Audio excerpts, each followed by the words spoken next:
Greetings, one and all, to this week's episode of Tenno Clock. We'll sort it out at some point where Loz can actually start doing the intros again. I only just thought of a way to do it. Maybe I thought of this way last time and I completely forgot to actually do anything about it. Anyway, so this week, doing our usual thing. I'm Xeno. I'm joined by the illustrious Lumber. How do I say like mobile? Limber? Is it Limber? Limber, that's the one. Yes, Limber, Murder Dr. Loz, and we are here talking about Warframe stuff. So yeah, let's do this thing. I feel very off the cuff right now. Do the emblems, hit the emblems button. Cool. So this is this week's emblem. Okay. It's interesting choice you had, Loz. I mean, it wasn't difficult to actually crop this because it took up the majority of the screen when I was cutting it down and things, but kind of got to go with my one on this one. Oh yes. Oh yeah. No. So this is me finding this at 4 a.m. on the American servers. What can I say? Yeah. That's an emblem. I think. I did find a few others. I'm like, but those are good ones. I'll save those. Or better ones. That one's just, yeah. I don't know what yours says. And you could see it in the original. It was like someone's name or something. It's very small though. Yeah. I think it's WEIRDLZ. Yes. No, wait, weird ones. Oh my god. The big thing is, each letter is a different color. Yes. Because I'm going with Frames of Valor. Frames of Valor. Is that what it says on yours? Yeah, oh, yeah. It says Frames of Valor. Oh, yours is really nice. Shield. I love shields. Shields are pretty cool. Shield. Got that Canadian crest. That's cool. Got some wings. The only thing I would like more on mine is if there was a bit of shading on it, because it's very, very flat. But besides that, yeah. The only issue I have with that is that I feel their choice of colours could be better. The red does contrast with the blue, and then the black and white wings. I do feel they could have done, maybe the wings should be accented in red. Like the between the feathers would be nice. But obviously it still wins. It still definitely wins. All right.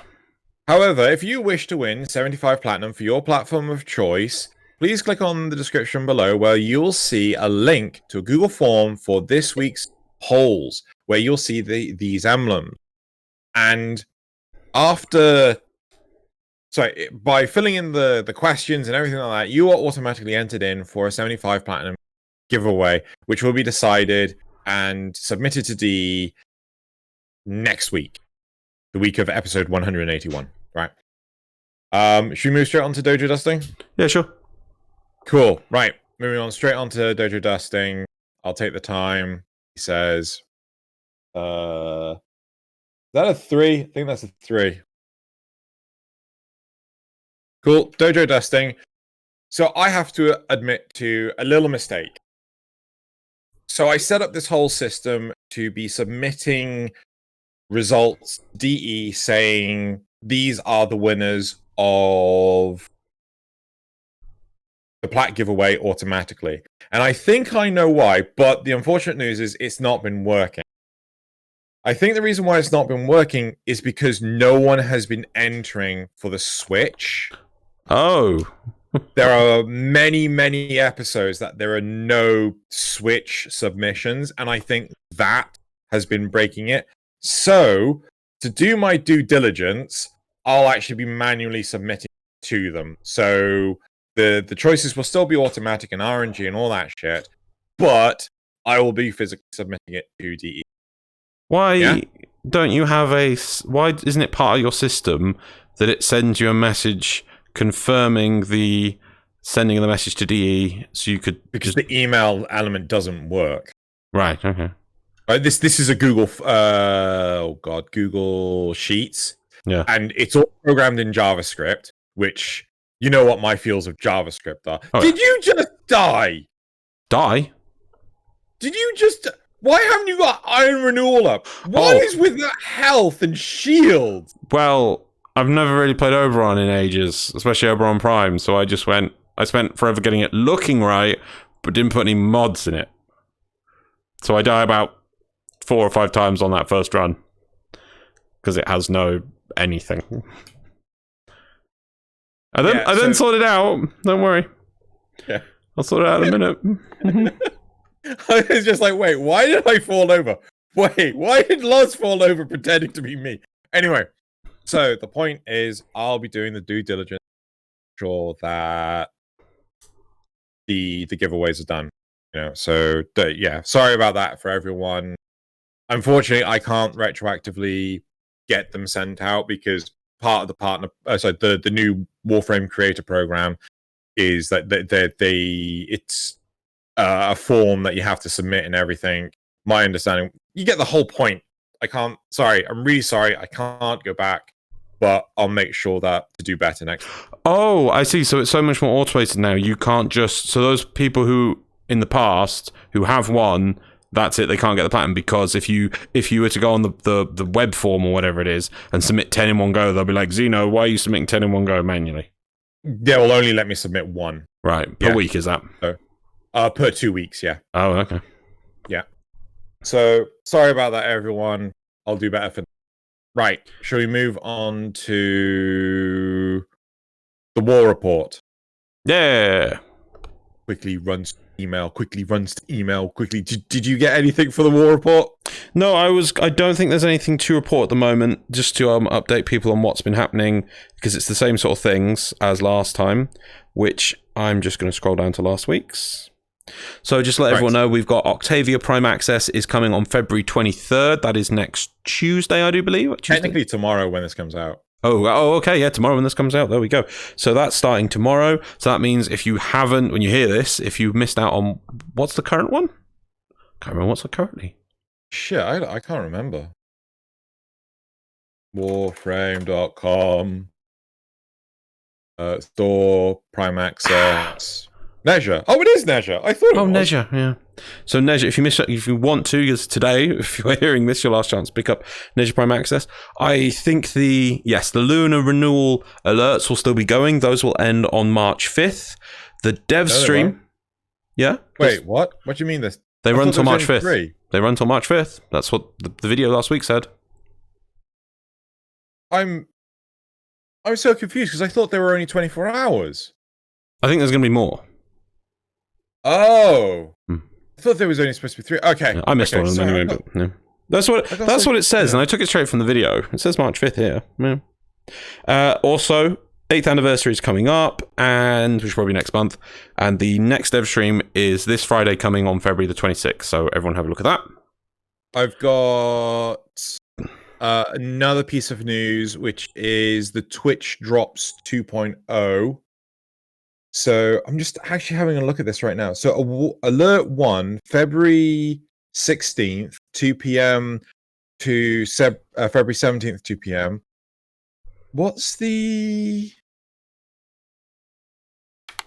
While we celebrate the Honest Ox all year long, you must act quickly, Tenno. Bundles will only be purchasable until March 5th. Okay, maybe it's the bundles. A bundle. So the alerts have already concluded. Sorry, everyone. Confusion. Alerts have already concluded, but the bundle is available. And that's where the bloody ribbons are. Oh yeah, you remember you saying about ribbons actually. I was so confused because I thought, like, by the picture, oh yeah, you got the ribbons and things. You don't get the ribbons at all. They're in the bundle. They're in the bundle, right? Okay. Right, so that explains that. So Twitch 2.0 drops. DE have said you need to relink your Twitch account in order to get access to the Twitch drops again. So you've got to make sure that you do that as soon as possible, especially before Friday if you're intending to watch the dev stream. What else we're looking to do?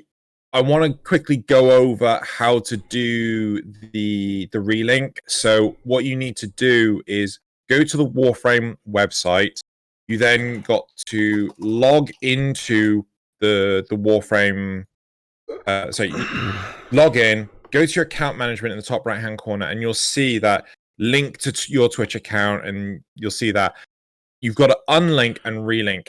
One thing that I found super weird for me personally was that it wasn't asking me to authorize relinking my account. I was super dead confused.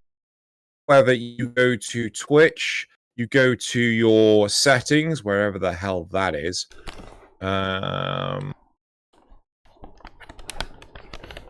You know what? I'm going to put a link to it in the description below, explaining how to actually kick off the Warframe. What's the name of the damn thing? Application on Twitch itself. And then when you go to relink it on the Warframe website, it'll ask you to authorize again. And then that way, you know entirely that it's worked. Right. Okay. Yeah. Are you going to put a step-by-step in the description below, are you? I'll find a thing to do it. Or I'll make a Google Doc or something that explains step-by-step how to do it. Yeah. Right. Okay. Got to do that. Wouldn't want to miss out on things. Yes. I think that, yeah, considering the dev stream is supposed to be an Umbra former, isn't it? Ooh. Yeah. So you don't want to miss out on that. Nope. And then, I think that's everything on the war report. Let's move on to the topics. Cool. I still failed to get the damn time for the war report. Right. Topics. Moving on to our one topic for this week, which is the community enemy concepts that we got over the last few weeks. So obviously we did ours the other side of Christmas.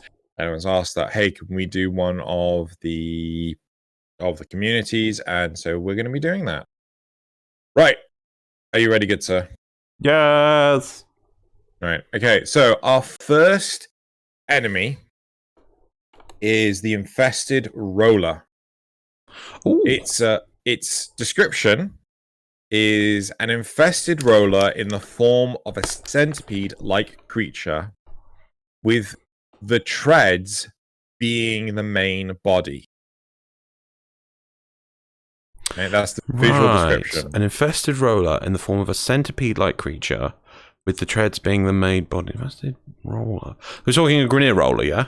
So is there several Grineer rollers like tied together? Well, I'm honestly I'm not sure, because that's a cool idea. It could be. I was thinking, do they mean like a woodlouse that it rolls up and? So I think so. Either this means multiple rollers put together, or it's one roller. So a roller is spherical, right? Imagine the infested was inside it, and then it's sort of stretched out, pushing it as it goes. So the treads being the main body. So I assume the treads are sort of surrounding the body that's bulged out. I assume. I'm confused to what they mean by treads. Have you not seen a roller? So a roller has like around it a set of treads that go 360 degrees around it. That's how it rolls. The tread part. I assume you mean like the caterpillar track. The tread, yeah. No, that's not the tread. The treads are the parts of a tire that stick up to increase friction. Yeah, and caterpillar tracks have tread. Do they? Well, yeah, of course they're not flat. Are they? They wouldn't. They kind of were. I don't think they are. Maybe they are. I don't know. Anyway, so maybe I'm imagining those first tanks. Well, I guess they are flat. No, they've got. Okay, the thing I might be remembering is the 40k ones, which have the Imperial Eagles. What's one? Yeah, I mean the 40k ones are like grimdark up to the wazoo. Oh, well, actually, interesting. I think it's every. Oh, what is it? There's something weird about the models, the way they did it, because every 13th link of track has the Imperial Eagle or something. There's actually special like things in the way they've done the tread. It's really or the track or whatever. I don't know what you want to call it. Anyway, how does this work? This roller then? Okay, so gameplay description: a simple passive enemy who can make you stumble or stagger due to the movement of the enemy. You can attack the enemy, except the infested enemy itself will shriek. By the way, I actually had to look up how you spell shriek because I thought it was double E, not IE. Shriek. No, it's IE. Yeah, I know. Double E would be like shriek rather than shriek. Just shriek. Anyway, Or except Shrek. the infested enemy itself will shriek due to its motors acting like lungs and summoning powerful enemies, albeit the enemy may have useful materials within. So, yeah. What are your thoughts? I like the idea of this. So this is similar to like some of my concepts, that they weren't an aggressive enemy that just does something. It's the only thing I'm missing with this. They say about it can make you stumble or stagger due to the movement enemy. I would imagine that you see like rooms, special tiles, just have loads of these in, so it becomes a task of either them navigating it without getting knocked down, or maybe they even run up walls as well. So if you try and jump, they just leap about and everything, and that you can either just accept that and get knocked over by them repeatedly, or if you go, okay, I'm just going to clear the room, they just start, the motors were or whatever, and then that brings more mobs in, very similar to the Juggernaut mechanic, where it's like, you either don't kill, if you don't kill infested enemies to bring out blood, then no new Juggernauts spawn, but if you kill the enemies, you get Juggernauts, and I assume that's what it would kind of look like. This is, it would be the pack of them doing something would, if you kill them all, the loud noise summons more enemies or summons something special. That'd be kind of cool. Do you have color correction turned? I probably do because of the green screen filter. Right, okay. But no, the green screen filter's not on. I don't know. So I'm very interested in this, but I gotta say the stumble or stagger, like, that would piss me off. That's the point. This mob doesn't attack you. It's not a combat mob. But like, how are you supposed to deal with it if it's constantly stumbling? But that's the issue. That's your choice. You could either mod, knowing that the mission may contain them, or you can choose to kill them. Or if you don't want to kill them, you can choose to dodge around them using the walls and bullet jumping, so you don't go near them on the floor. Because I assume there'd be loads of them, and that or they move erratically. So you think there's like two of them just sitting there, and they go boo, they move. I like the idea of them like constantly luring infested enemies to your location. But that doesn't. You've got to have the knockdown thing. If it's just a lure, then it's just. But that's what but infested enemies just move towards you anyway. That's nothing special. No, but the idea was that this was supposed to be like bigger, powerful enemy. Right, seeing as we haven't actually, the goal is not the bigger, powerful enemy. The goal is the roller. You've basically you're enchanted by this idea of this bigger, interesting enemy, and you're just like, oh, I like the fact that the roller brings that there. It's like, yeah, but the roller is the concept. Well, so it becomes so like I've extrapolated a bit, and I think that a tile would be a infested roller hive tile, right? That you have to progress through, and this is sort of almost like a parkour challenge test. There's two ways you could either do it. You could either jump and stay against the walls and maybe dodge a few of them, or accept that you're going to get knocked over a few times and it's going to cost you time and whatever, an annoyance. Or if you wanted, you can just kill them as you go through, then you won't get knocked down, but then you have the negative of mobs turning up, or a special mob. It's to add variety of choice. Okay,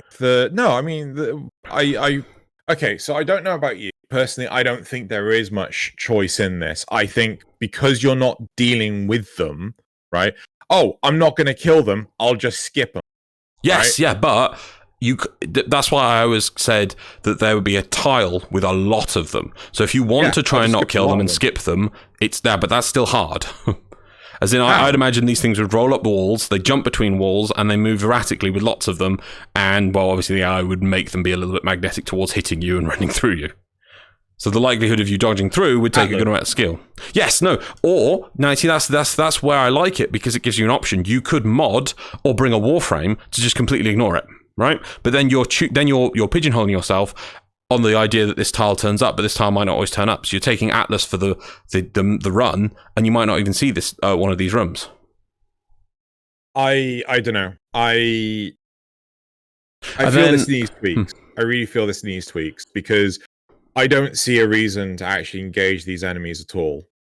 Well, that's when you're moving through the room, but then let's say this spawns on a survival tile, you're not going to want to fight in there, and if you do fight in there and you don't kill the things, you're going to get knocked down all the time, because it's going to be tricky while you're trying to progress through a room while there's mobs spawning and you got these things knocking down, and if you do knock them down, you can get a lot of mobs at you. But they can't hit you in the air. No, yeah, they could. Why not? Yeah, they can. They can't. The game doesn't allow it. If you get, have you not noticed that whenever you get hooked by a scorpion, but you're mid bullet jump, the scorpion does nothing to you? But that's a hook. That's a projectile targeting thing. This would be a hitbox mechanic. Basically, you just make these things ping pong around the room, jumping from wall to wall. I think you're asking for a lot of disgruntlement from a player base. If you're going, if you can 100% be knocked down from a room. No, you can't be 100% knocked down because you could take mods to fix it, or a warframe. No, there's only one warframe that can fix. Or mods. What mods stop down? No, you're wrong. You're completely wrong. There's other warframes that are immune to knockdown. Trinity using Link. Job done. Trinity using Link? Yeah, you can't be knocked down with Link. Didn't know about that one. And then, well, you could walk through with Oberon. No, you can't. Why not? I'm well aware of Oberon's abilities. I thought Hallowed Ground stopped knockdown. It stops status effects. It does not stop knockdowns. Yeah, it used to a long time ago, but they changed it, and yeah, it's still getting knocked down and shit. And it did they mean to change it, or was it a bug? Genuinely don't know. They might have felt that it was too powerful, but yeah. So there are a lot of warframes that you think, oh no, they could get around this. It could get around. I think Rhino's Iron Skin also wouldn't get knocked down. I think you don't get knocked down with Iron Skin up. Not sure. Not sure on that. I think so. I'm not sure. I think he did at one point. But yeah. But so my point though, you are right. There needs more work done because, as it says, if you kill them, it brings more infested. But the infested it has to be something serious, like it spawns a Juggernaut or something. Because if it just brings 3 Leapers, I'm like, whoop-de-doo, I'll just burn everything then. I would say it has to be an X. Has to be a Xmas at least. Oh yeah, several Xmas, I think, or you know, maybe level 150. Yeah. Oh yeah, it has to be something like that. Otherwise, it's just like whoop-de-doo. yeah. So that's the one problem I have with this is that it is based on the infested turning up, and because you might think, I mean, on paper that sounds like a brilliant idea. Oh yeah, more infested spawn, but there is a real problem in Warframe that mobs just die. They're not a threat. Yeah. It's just too many of the mobs just die, just too easily. I also want to know what would happen given your scenario. So I think you would have to have it so that one Xmas turns up for every one of these things that die. So if you have a room of 30 of these things, you clear the room, it only spawns 30 additional units. Because if you gave it 3 per thing, then you've gone from 30 enemies to 90 enemies. I don't think the game can have that. Yeah, you're right. Yeah, it would be like a 1-for-1 sort of thing. Yeah, that's my only issue with. I like the idea of this, but the only thing is the negative side of it. If you kill it, that's where it needs a bit more work. Like it spawns a super roller, or that it's more tied to the tile, and the tile becomes a death trap or something. I don't know. That's something like that. But yeah, I kind of like the idea that this thing is sort of a sneaky bugger where it doesn't actively engage the player, but it tries to, like, it kind of stays around other enemies to get killed so it will spawn a big nasty thing. Yeah, it has to be a big nasty thing, yeah. It has to be a big nasty. Yeah. No doubt. No doubt. Lephantis. So. Just spawns Lephantis. Just Lephantis. So, I like the idea of this one. I think we should move on to the next one. Yeah? Sure. Yeah. And I'm going to timestamp all of them. That's what I'm going to do that. Right. So the second one is called the Troller. Tola. Sorry. Yeah. That makes more sense. Tola. Boxy looking roller appears made of segmented parts, unfolds into tortoise with Kuvamine shell. Okay. Boxy looking roller appears made of segmented parts. Is this a Grenier unit? It's not infested. I assume it is with the Kuvamine. Unfolds into tortoise with Kuvamine for shell. Yeah. Okay, right, what's it do? Okay. Might just be more tanky / bulky roller when it's giving chase to a player / unfolds like a Bakugan. What the hell's a Bakugan? I have heard the name, but I don't know. But I get the next reference. Oh, Droidica. Yeah. Let's go with that one. Right, let's stick with that. after hitting into or ramming / crashing a player into a wall or itself, as well as if they're in its weapon range, leaves its Kuva Fortress mine where it dies. It's a Grineer-styled Moa / Osprey ? So I assume they mean like the Oxym Osprey, which just loves to suicide pointlessly, sort of like that sort of style of thing. Right. But with a death mine sort of thing. What's a Kuva mine? Is that a thing? I can't remember Kuva mine. It's not currently a thing. Well, let's just assume it's a mine that's exploded. It says it leaves its Kuva Fortress mine where it dies. Is a Kuva Fortress mine a thing that I'm not remembering? Oh, shit! Yes! You're right. So in the Kuva Fortress, there's mines scattered around, and literally they just spring up and then just explode. Oh, the ones that spring out of the floor. There you go.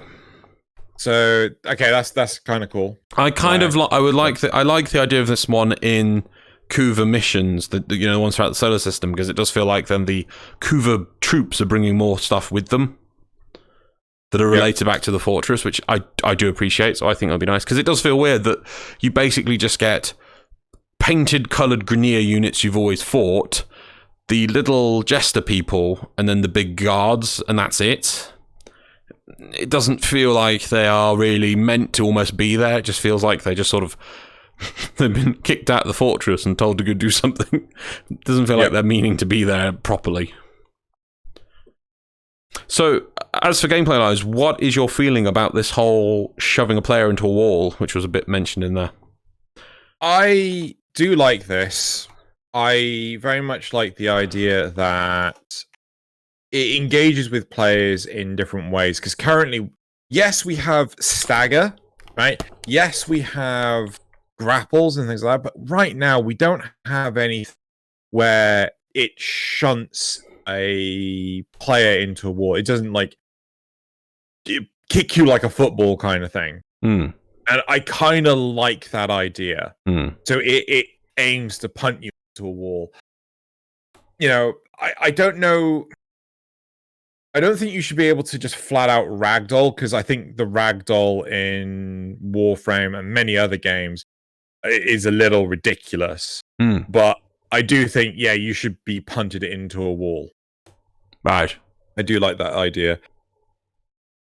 And I mean, heck, if you're punted and you land on the floor, it doesn't hit you into a wall, then you take less damage than if you were hit into a wall. So in closed environments, this is a lot worse than in an open area. Yeah? I kind of like the idea that sort of it charges up and telegraphs, sort of like Sonic the Hedgehog. It spins on the floor so you can see it coming, sound effects, steam coming out, and if you don't miss it, it just goes straight to you and rams you into the wall. Yeah. I like telegraphing. I'm completely down for that as well. I mean, one of the things when I was playing is your Oberon, as you can see in the footage. I do want to go looking at the mobs, and I was just like, mobs don't do anything. I think on one of the missions I'm on, is it on the mission I'm on now? Let's have a look where I'm on. You're doing a spy vault, Corpus spy vault. Oh, that's just for jokes. There's one point I do. Oh no, it wasn't that. No, I was doing the alert yesterday. So, if there's, by the way, this is something if you want to know. If there's an alert the timed alerts, and you think you can solo it, and you're worried because there's only like 5 minutes left, just to help everyone out, set yourself to solo, load into the mission, push escape, which actually pauses, only works on solo, and then you can come back to the mission whenever you want. Like even 5 hours after the deadline, you can still do the mission. And get the reward. Is that what you did? Yeah. Then got stolen by the bloody glitch again. But I got it. Oh, right. Yeah, because Did you get my text message really late or something? Yes. Well, I got it before what we do at 7 o'clock whenever it ends, right? So I loaded a mission at 5 to 7 into Warframe, solo, push escape, and left it, and then came back to it. As long as you don't disconnect it, you can just complete the mission and get your reward. Yeah, if there's an alert for something, like a gift the Lotus, let's say, and you've only got 2 minutes left, you can just, and you don't have the time to play right now. There you go. That's how you save it. But you've got to be able to solo it, of course. You can't bring people in at that point.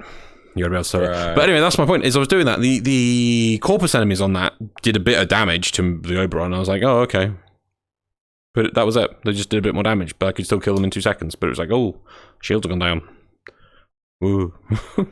Sorry, you know what I mean? It just really frustrates me. I'm just getting to the feeling that, and that's why I like that we're doing mobs today, designing new mobs, that a lot of the mobs in Warframe have, like, they look visually great, they have cool thematic lore, sort of what they're doing or what they're fitting into their faction, but they don't... just pay for people. They're just...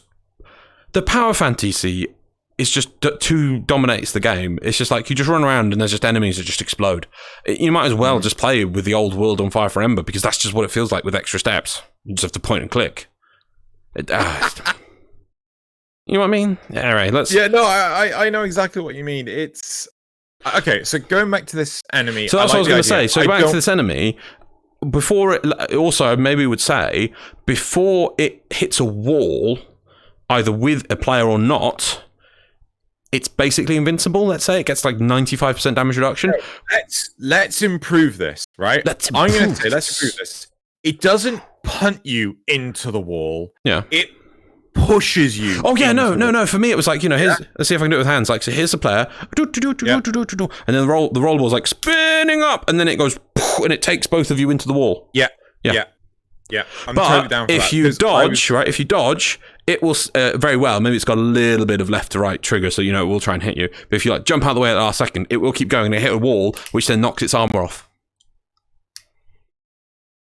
You know what? No, you can't knock its armor off. No. It knocks its own armor off if it misses a player slamming a player into a wall. No, I don't think it should. Okay. I don't think it should, right?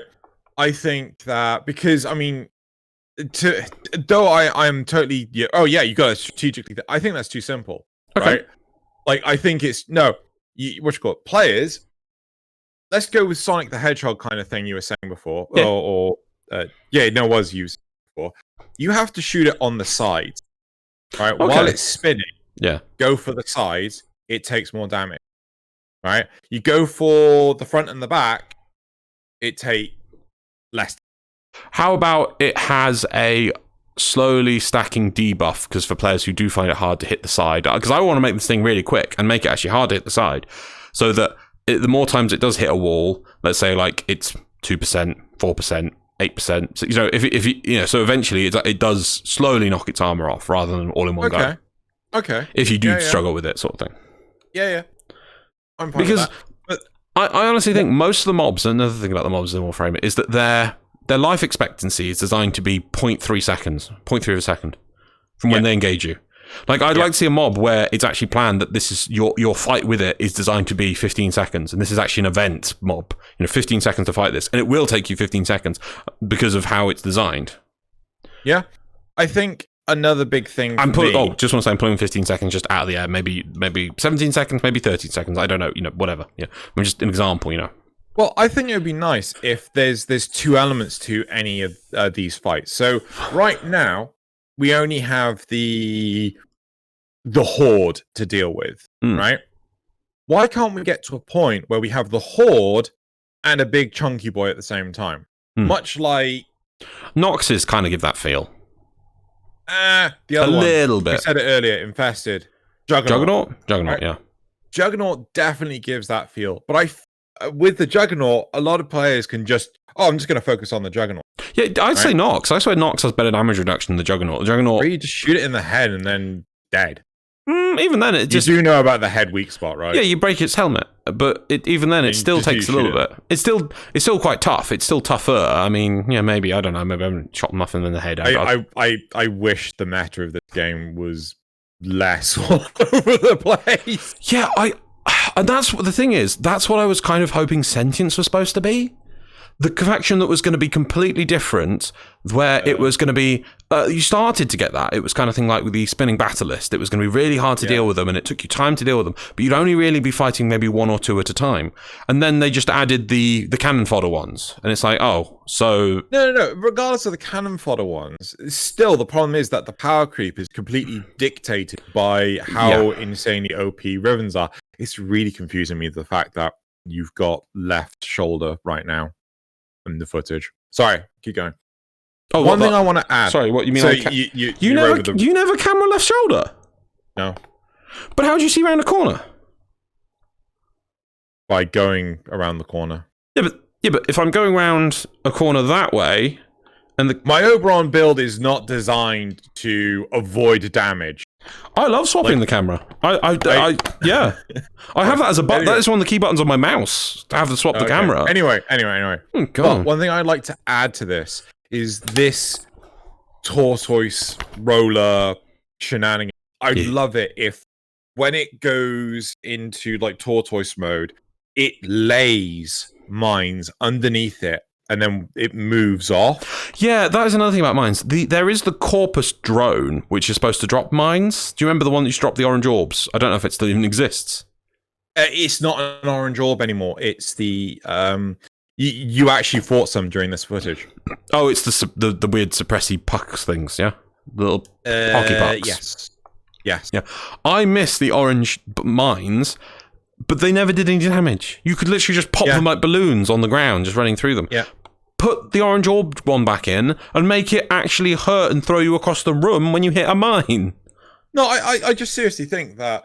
I mean, I hate death grenades with a passion. Oh, death grenades. Yeah, I'll give you death grenades. But it's silly. I think that if we're going to give this thing a death grenade, we should also give it just the ability to just lay mine. And I think let's just make it lay mines. I like the concept of laying mines. I like it because it changes. It's something which is actually having a measured change dynamically on the environment that you're then supposed to move against. Yep. Right. Should we go on to the next one? Yeah. I don't know how we're doing on time. We're fine. Oh, all right. I don't know if we're too low or too high. I don't want to rush through these because this is the only topic this week, isn't it? Yeah. Yeah, but I mean, it's a healthy thing. So right. Oh yeah. Okay. This is still going to be a short episode. Okay, we're just getting to 3 of 5. Right. Okay. 3 of 5? I mean 35. No, 3 of 5. Oh, 3. Yeah, concepts. I know. Yeah. Right. So a sentient squad that was born in Tau system, giving them more reasons to kill Orchid children. Humanoid, maybe because they are humanoid-looking natives, because there are humanoid-looking natives in the Tau system. Due to the frames being superior, this squad of 7 maybe works together to put down a frame, and the AI should reflect that where they spawn together and attacking in a planned way, something like Samurai Jack Lion Hunters. Samurai Jack Lion Hunters? The Lion Hunters? I can't remember that episode. The Lion Hunters. Well, that's what Wiki's for. Oh, I mean Google, sorry. I too shall go over there for a second. They seem to be lion people. Yeah. Let's have a look at this.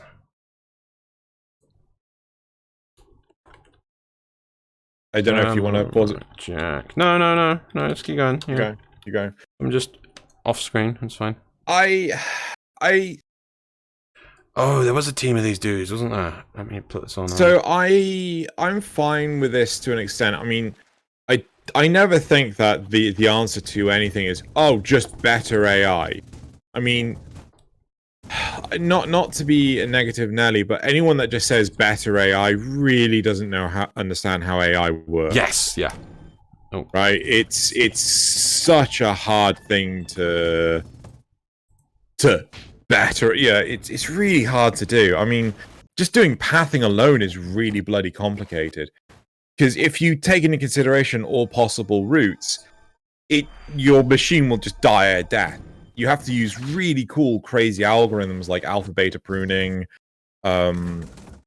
just to work out what path to follow. It's really difficult.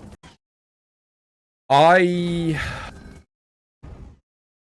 like the idea of more abilities and things when it comes to enemies. Stuff like, oh, let's keep our distance. So the AI is designed so that if you're a sniper, you don't get up close and personal, right? If an enemy starts coming towards you, then you run away from the enemy. But right now, Warframe doesn't have anything like that, especially for a sniper unit. Yeah? Well, it does have blisters, which are sniper units for the Grineer, which do try and stay at range. Do they try and stay at range? Yeah, because they telegraph their attack with the infrared beam these days. So you can see where they are. I've never seen them try and telegraph their... The problem is... Sorry. I've never seen them try and stay at range. I've never seen them run away from a player. Right. But the thing... Okay, no... Yeah, and it's again, like you're saying with AI, they're not designed to try and run away. Mobs do try and... I've seen mobs try and run away. What they try and do is they go, oh, there's a bit of cover 3 meters behind me. I'll go run around and then sort of crouch behind it. But our movement is just insane. In that time, you have jumped up, spun around, pirouetted on a stalactite, bounced down, back up again, done a loop-de-loop, and then you're standing again behind the dude that's just gone, I gotta go over here and hide behind this barrel. I'm hiding now. In time you've done that. So it's hard to say. But the best tile, I would say, for an example, for seeing them try and shoot at range. Do you know the Grenier defense tile that's on the asteroid tile set with the large spilling pillar in the middle that's a big circular room with multiple entrances? It's like in a cave. It's like a cave, yeah. You had footage of that earlier today. I think I did, yes. Yeah. So that one's good for it because it has... There's enough space in that room to have for the allowance of the enemies to attack you from an angle, to spawn from like a door that was not the door you were looking at, and move into a position to attack you from range. Then you'd have to fight against Grenier that spawn ballistas to actually see it, though. But so that's the only time I can think of, because I can vividly remember seeing the telegraphing in that kind of way and them trying to shoot me from a decent range. But they, that's it though. But in a corridor, in the rest of the rooms, they never get line of sight, or you're bouncing around between things, or it's just a straight line. So they just I'll just try and get killed. That's why I want to get my skin. I'm going to. It's one of my videos. People who say I don't mean this against negative. Did somebody say better AI or something on this one? Yeah. It's you don't want to. That's not the way you want to look at it. And I think like you say when you say about data mining is the wrong term. When people say they want better AI, what they actually want is better player-enemy interactions. Yes. That's what they mean. Yeah. It's not AI at all. AI is the mob going, enemy there, me here, what route should I take to not go walk into a wall and faceplant? It's that's what AI is. And also, and then when it shoots gun, I suppose... No, that's just a random number generator if it hits you or not, because in theory, the AI could just be like, I hit you with gun because you're there, I shoot here, you get shot. So, yeah, that's AI. But when people say they want AI and they say they want to see... They're actually looking for better mob interactions so that when you go up to the mob, it deploys I know it's the Destiny example, but it's a simple one I like. When you come up to the mob goes, right, oh, bad dude in front of me, put down big shield that expands, weak point in middle of shield. Right, so you have to then go, oh, how am I going to do it? It's not AI that determines that. It literally just runs up near you and goes, oh, there's a bad dude, put down shield. That's all the AI decides. The actual interaction that you then go, oh, how have I got to deal with this? Do I sit here and shoot the middle to close the shield, or do I jump over the top, or do I just ignore this mob completely? That has created it's your interaction with the mob, not the AI for the mob. Do you agree with me? Do you see what I mean? Yes, completely, 100%. I've just noticed you got depth of field turned on. Maybe that would actually help you with the whole leaves on the shoulder thing. I've got it turned off. Oh, it might be that. Random tangent. I completely agree with you. I think the game that redefined I'm going to see if you can guess this. The game that redefined enemy AI player interaction was... You going to guess it? You can give me a rough example? What genre, at least? No. Come on. The game that redefined player-enemy interaction. If you say near, I'll punch you. No, fuck no. Just checking. That's punch-worthy. Okay. Yeah, because I don't. Because you know I haven't finished. You just shoot them. Oh, okay. A game that redefined player interaction. So something when you have to. I don't know. When you're hacking the mobs as well, or. No, think old. Okay, I'll give you this. PlayStation. Oh, PlayStation. You're not talking like Metal Gear Solid, are you? I'm thinking Metal Gear Solid. That really redefined how players interact with it. Before, the enemies, like, pick a game. Doom. You make a good point, yeah. Wait. You make a very good point, yeah, because it's not... So the other thing, about what I mean is player-mob interactions is not just what the mob does when it sees you, it's what you're allowed to do to the mob. And you make a really good point that you are allowed to sneak up behind the mob and grab it by the neck. That was massive. I mean, you probably could find, I'm sure, maybe one game where they did it similar, that feature. feature, but never to the degree that Metal Gear Solid make it such a core part of your interaction with the mobs. And even then, you could just knock out the mob, or you could kill the mob, or you could drag it away, use a shield when mobs are shooting you. And so you're not only acting with the mob with you, but other mobs then against you. Yeah, so it is player mob interaction and what options you have. So right now, I think I like this idea of the sentient death squad. Right? Yes, so back to this. So yeah, there's options here, but yeah. I feel reduce the number, right? 7 is quite a bit. If we're talking the current gameplay mechanics, 7 is fine. But we're looking to up the gameplay mechanics. We're trying to say, like, okay, say there's a sniper one. The sniper one really wants to keep its distance. It may teleport, it may go invisible, it will do whatever it can to keep its distance, right? Mm-hmm. We're not going to go into the semantics of what it could do. But that's kind of what I'm saying. Well, yeah, not to achieve that. Okay, fine. But that's the thing is that this squad of units, I feel, first of all, is kind of like just an expansion of the Grustag 3, which are trying to do this, but just poorly.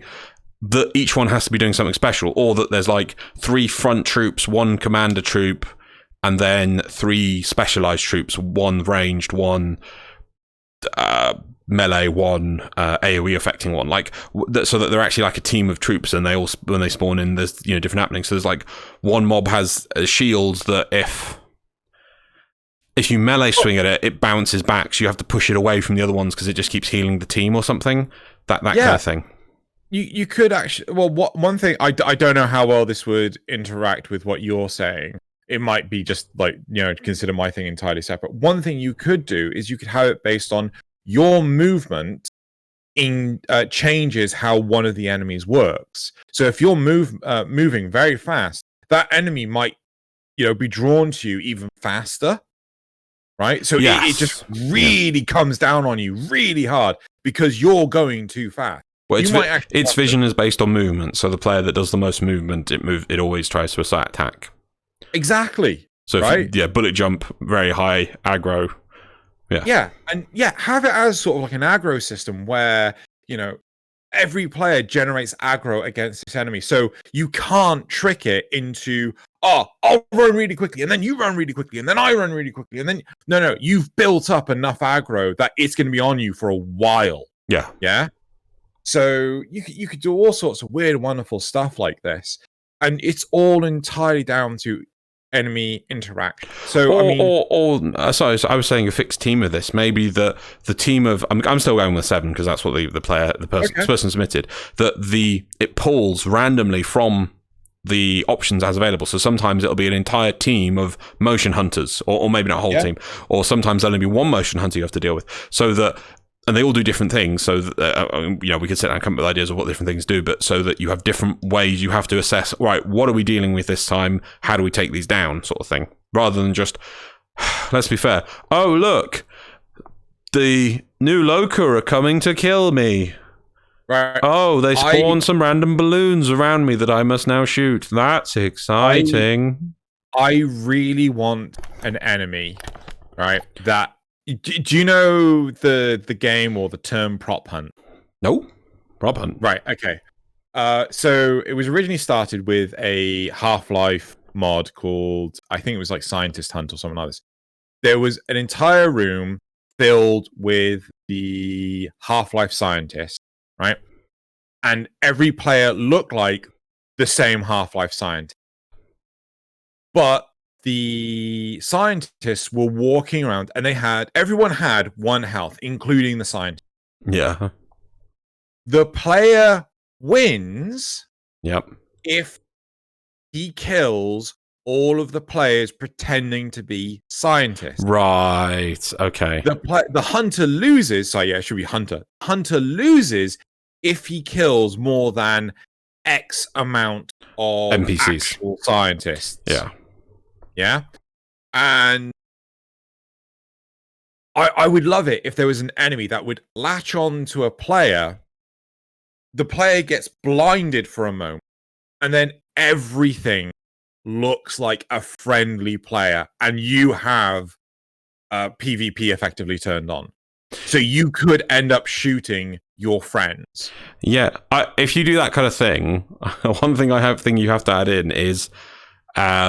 one of the things that spawns will literally copy the movements of another player directly, because some people are like, oh, quick, everyone just do crouches to see who if you're a player or not. So if they also will randomly just start doing crouches based on so some of them will copying, so it's like, oh god, we can't tell it. So some of them will copy, some of them, because otherwise, because that's what people will do, is people will be clever and come up with a tell that they can get people to do. It can't be 100%, right? Oh yeah, no. So maybe the game will maybe the game will just go, oh yeah, players have been crouching during this mission, or it's. I think you need sort of an AI that learns over time, kind of thing, or maybe it's just something that DE will need to really modularly design this AI. So it's like, all right, players have been using the crouch to tell whether or not they are friendly players, or we're going to get the AI to do the same. Just keep talking. I'm just, by the way, I might T-pose in a sec just to impose my dominance. Don't worry about it. Okay, why? What? I just want to recalibrate. Oh, okay. Fair enough. Oh no, you turned into diamond. It's fine. Oh no, you're T-posing.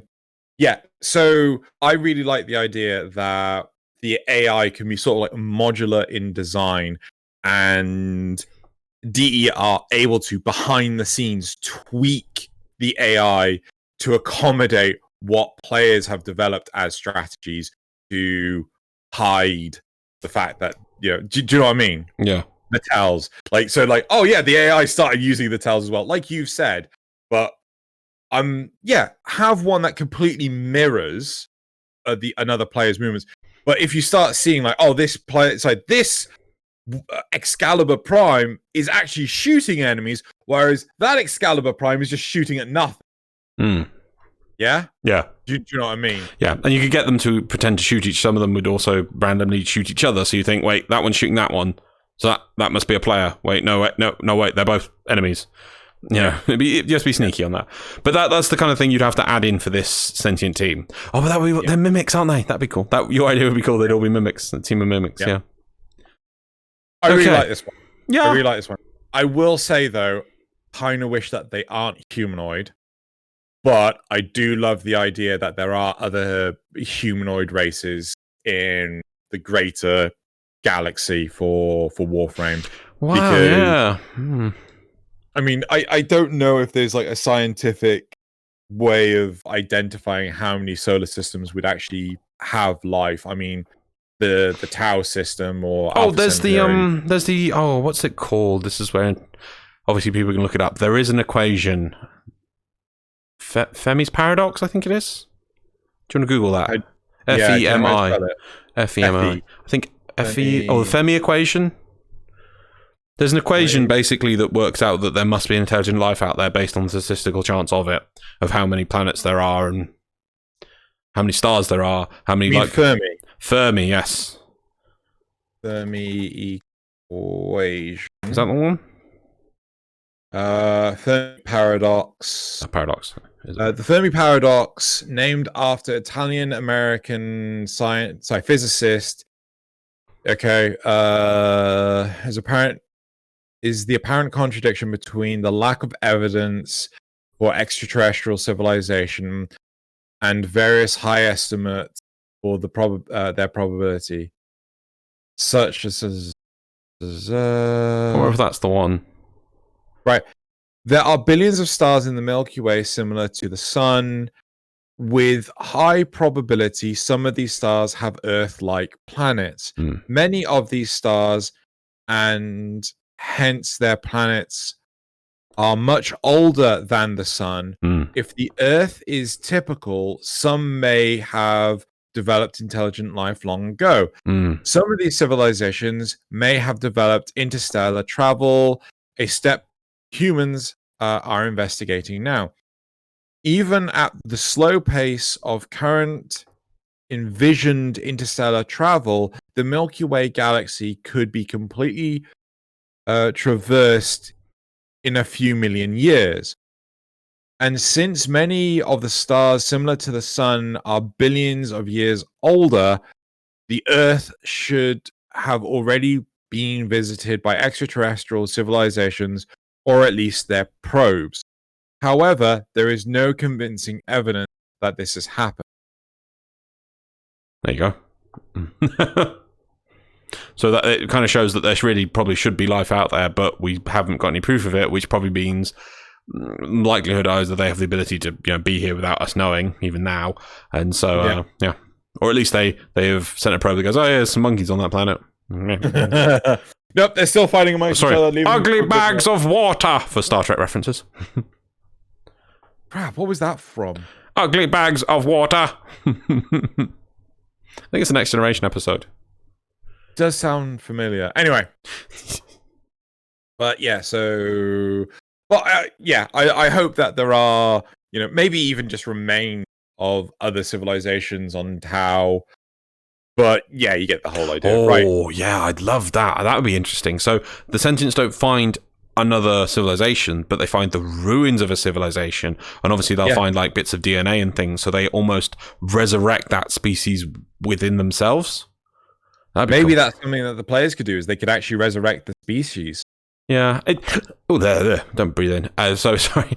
It really does make me sad that the Warframe setting has so many cool directions it can go in, and it's like, can we get going? It's quite stagnant. Can we get going? Can we do something? Can we do something? The graphs should be quite telling of that. The graphs. Right. Should we move on to the? Wait, what? We're on to number 4. Right, so we're going to go for number 4 and we grab the time, which is, I think, 6. Hey, another invested one. Right. Cool. So, number 4, Boiling Charger. A quadruped-like infested hyena with a large pus-filled bubble-shaped hunchback. Interesting. Will seek the Tenno to attempt to explode its hunchback onto them. It's fast with the mobility of normal hyenas. Oh yeah, no, hyenas are the small ones. Duh. Yeah. When close, it will attempt to explode its hunchback. Tenno can aim at the hunchback and explode it for AoE toxin explosion. So explosion. I think. Okay. For enemies, if we are hit, forced, knocked down, and toxic proc. For one, I do like the concept of more hyenas, because here's something which really annoys me about some of the DE advertisement for Warframe. If you look carefully, you'll see things like, I think on the Pro Tier one, I will look it up, and again, this is another thing I was going to have a video. They show you stuff which you should experience in game, but don't. Like, I think in the Jupiter tile set, there's that room with like, it's a kind of a big open plan room, and there's 2 sort of like generators there, and there's sort of like a slightly lower level that covers the whole room, but there's a bit of sort of gantry thing with these big like generator things, and I think one side is completely like open and you could jump off. It's kind of a big room. In some of the footage, in some of the trailers, you see jackals. Jackal's the big one, isn't it? Jackal's the bigger one. Yeah, you see jackals in there. I think 2 jackals, or at least a jackal, just in there, as if, and your player's moving around it or landing near it. And it's like, oh wow, you fight these giant-looking mobs. No, they never let the jackal out of its playpen. They rarely let the hyenas out of their playpen. The Orvalis is one of the few places where if you ramp up the difficulty, you can actually start seeing some fun mobs turn up. Mainly spiders, but at least it's something. But it really annoys me that I think the jackal originally on some of the original audio was like, oh, this is a test thing, and this thing, once released in the field, is going to kill Tenno, or it's killed many Tenno cells. Like, no, yeah, it could. And along with the railjack, what's the other one? Not the railjack, what's the corpus? What's the corpus alternative boss to the Fomorian called? Oh, Razorback. The Razorback, sorry, that's another one. Yeah, the Razorback, another cool thing. It'd be amazing to see that in the field. Captain's playpen. It's like, Argh! So I would love to see more of the quadrupeds released. In fact, here's another time when we actually saw them released en masse, was when they used to do what were called proxy rebellions. That was a cool concept. That could have gone somewhere. Could we have more of that, please? There's more proxies now. Can proxies be a mini faction? It'd be really cool and interesting. No, we're not having that again. Not having that again. Nope. So yeah, I'm all for this. When do we see the hyena pack? It's Ooh. I know it's a boss. Normally quite late boss, isn't it? Like Ceres or Neptune. Right. Ceres is really early, dude. Is Ceres early? It's the Grenier shipyard tile set. It's like 4th. You mean Sedna? Sedna, that's what I'm thinking of. Right. I always get them mixed up. The arena planet for the Grenier. Yes, that's the one I keep mixing up with. Right. Okay, cool. But this is on Neptune. Right. I really think is it Uranus Neptune or Neptune Uranus?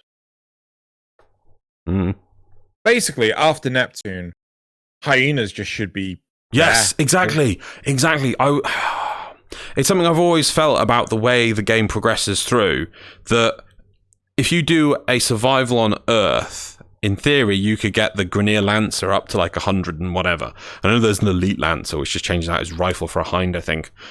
You still fight the same Lancer at the end of the solar system, whereas mobs should appear as you progress through the solar system.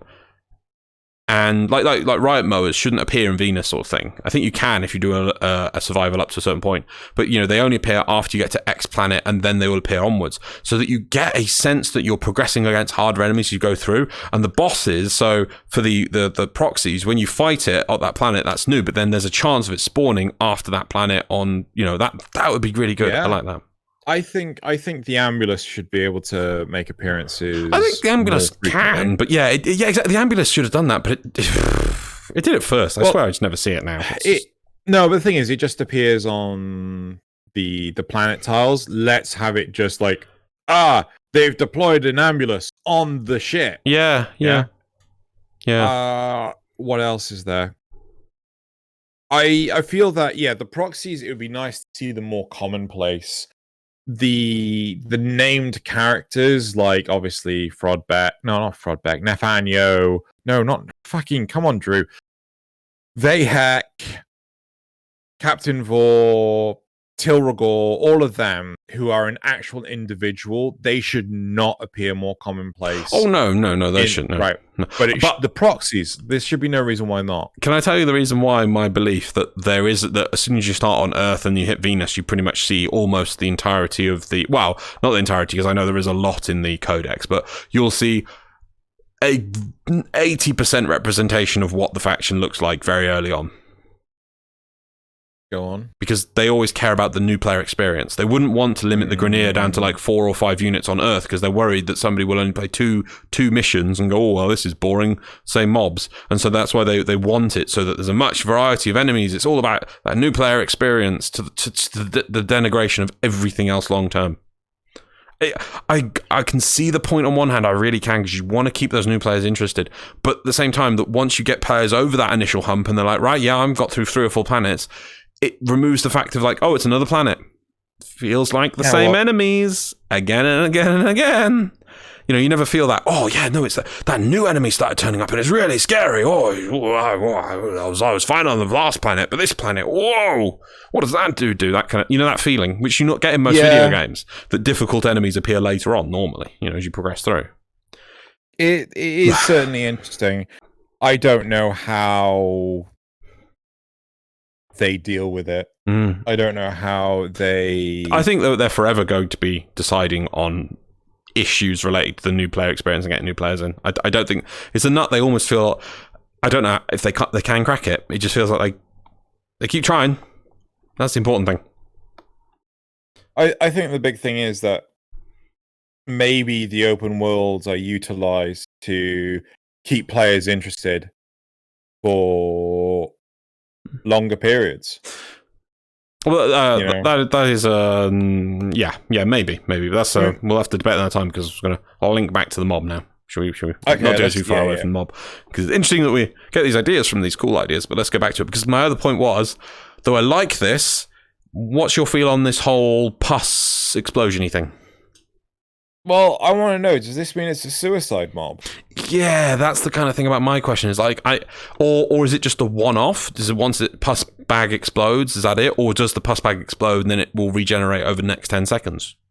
And hit again? I like the idea that this could be an enemy that, maybe it just throws up on the end, just projectile vomits on the player and then runs away, refills its projectile bag, and then comes back. I don't like the idea that this is just, it's just another... Is it Charger? No, not Charger. Crap, which is the one... No, it is. Is it the Charger? Fuck, which infested runs up to you and then explodes? Leapers? Leapers. No, is it Leapers? Well, I think Chargers are the sort of the Grenier blue hunchbacky ones that are like with the head on the bottom. It's the orange corpus. It's one of the corpus ones. There, I think it's Leaper. However, just I Google thought Leaper was the same model, but it actually does. Yeah, that's a fair point. I'm actually on the fucking wiki as well. It. I know Leaper shares the model. I'm not sure if that one is the Leaper though. Scrolling down, everyone's gonna be like, "It's this one, guys." How do you know the difference in things? Sorry, there's just so many mobs. And also, I never really look at them. They just explode like little balloons. They go pop, pop, pop, pop, pop. Pop, pop, pop, pop, pop. It's tricky because at the start, when we first played Warframe all those years ago, things were scary. A heavy gunner was scary. A leaper, I better dodge it leaping, or, the one that vomits you, I better watch out for that electrical one. There's things happening in the mobs. Volatile runner. Ah, volatile runner. Yeah, it makes sense because it's volatile. Same model as a leaper, though, yeah? Yeah. And same model as a runner. Yeah, so it basically just runs up to explodes. I wouldn't want it to just run up to me and explode. Like that's because it just feels like a waste. Yeah, no, this thing, it's a hyena. We've corrupted a hyena and put some infested on it, and it just pus explodes. Then that's it. So I like the idea of it exploding and regenerating. So sometimes it'll run away to go regenerate its pack, and then it'll come back in again.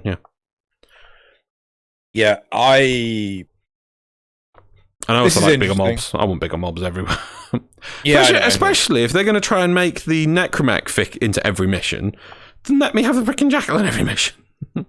I think with one thing I will say with the jackal is though it can't obviously mimic the boss fight. So... No, it would be that's your prototype jackal, and then there's the mass production jackal, which wouldn't have the entirely same mechanics. In fact, it might even be slightly smaller, but it would be economy jackal. The economy version, yes. Yeah, it's economy. Okay. I think. I mean, I think you can get jackals or hyenas on the plains, can't you? On the Valis, if you get your rating up to 5, you can get the spiders, and I think you can get one of them. Especially, or it's when you're doing the thermia fractures.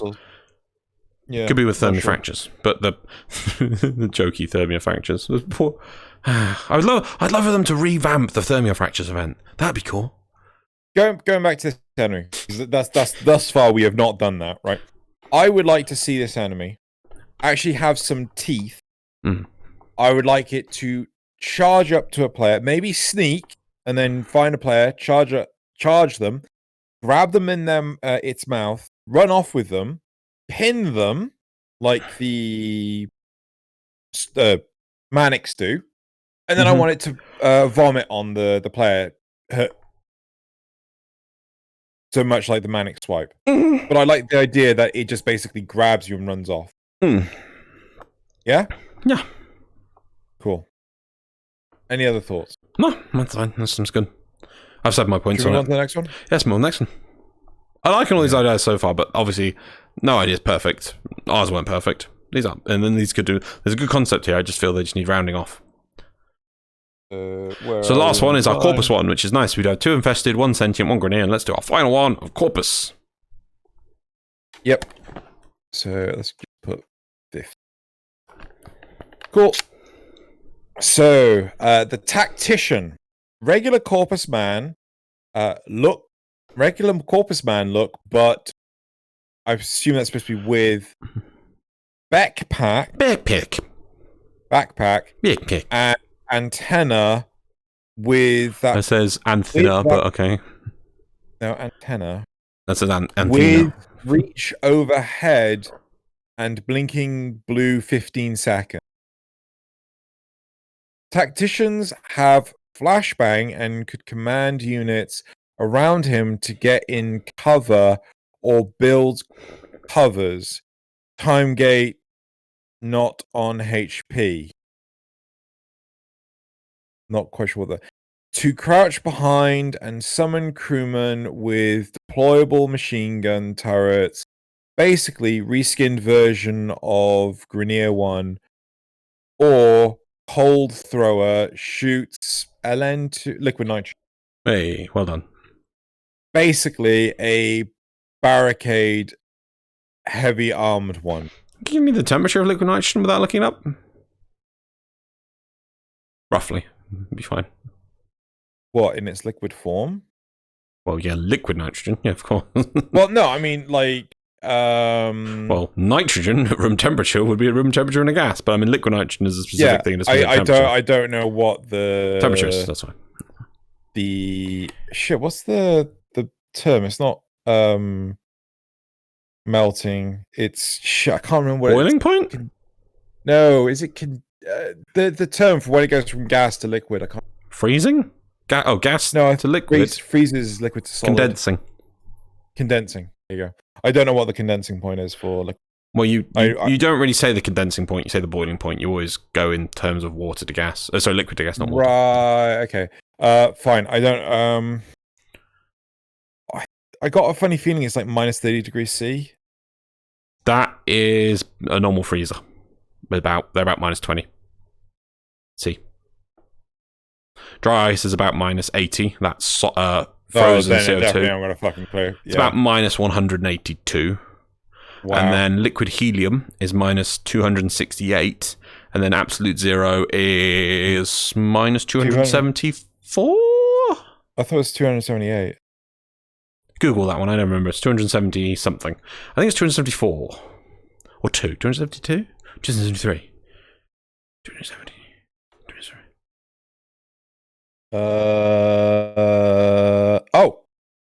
Minus 273.15. Ah, dang it. 273, yeah, sorry. Yeah. Liquid helium is minus 268, so it's just a few degrees off absolute zero. Yep, so minus 182 degrees, so it's really cold. And the Greenwich have the Corpus have barrels of it just lying around. It's crazy. Well, I mean, hell, if Oscorp can just have barrels of it lying on the roof of the building. I mean. Right. So, the mob. The flashbang. Right. I kind of like the idea of flashbangs. Do we have anything that has a flashbang right now? Why? I feel like we used to, but I think I'm just thinking of other games. Hard to remember. Did something do a flashbang mechanic? I like this, but I'd probably say that, you know, the knockdown recovery mods, they need to be just like regular recovery. Yeah. So, you can recover from a flashbang faster. Be recovery. It's the same thing that we wouldn't want to make a warm coat mod, because warm coat is stupid. It's so niche. Yes. It's too so putting in flashbang mods would be just too niche. Oh yeah. That's my issue. So this would be counted under recovery mods. Yeah, because there is recovery rate and immunity. There's immunity recovery rates. So you can put it into that whole thing. Yeah, right, with the knockdown stuff. Yeah. I like the idea of the flashbang. I think the idea of this unit giving orders to enemies, that's not going to happen. That's an AI issue. You see, again, people say this sort of thing. They like, I can see again what they're trying to get at. It's like they want to see the mobs doing tactics and whatever. The problem is, and this is it's part of the problem of what DE do, is that the DE have given so much power to the player in all forms, between movement, between weapons, between variety of weapons, variety of frame, team play, that it's hard for them to build a mob that can do anything complex interactions with a player in a team group of mobs. Because if the mob went, I see a Tenno, we shall at this doorway form a line and then put down these defensive barricades, and then so we put the barricades up and then we'll sit there and shoot them as they come forward. In that time, one Tenno became 3 Tenno, and those 3 Tenno killed 50 dudes, including the dudes which were slowly walking back into the position to be ordered. So because I've seen this several times, the whole mobs that order other mobs around, or mobs working in tandem to do choke points and surprises. But the fact that we are so free when it it comes to movement makes it so hard. On our speed, that's the two things. The basic Warframe speed and the basic Warframe movement makes it impossible to really set up anything in any given time unless the mobs teleport. I think the big thing for me is right now, there are no enemies that interact with each other both ways, right? Right now, we have enemies that interact with another enemy, but that doesn't influence. So if you've got enemy A, enemy B interacts with enemy A, but enemy A does not interact with B, right? So a clear example of this is the Ospreys. The Shield Osprey will hook onto enemies to give them shields and things. So it will interact with other enemies, but that enemy isn't influenced by the Shield Osprey. Yeah? So what we're talking about is an instance where an enemy turns up, so enemy B turns up, then enemy A acts differently to enemy B. Yeah? Or so, you mean enemy A acts differently now that it's in the presence of enemy B, which is affecting enemy A? Yeah. Right.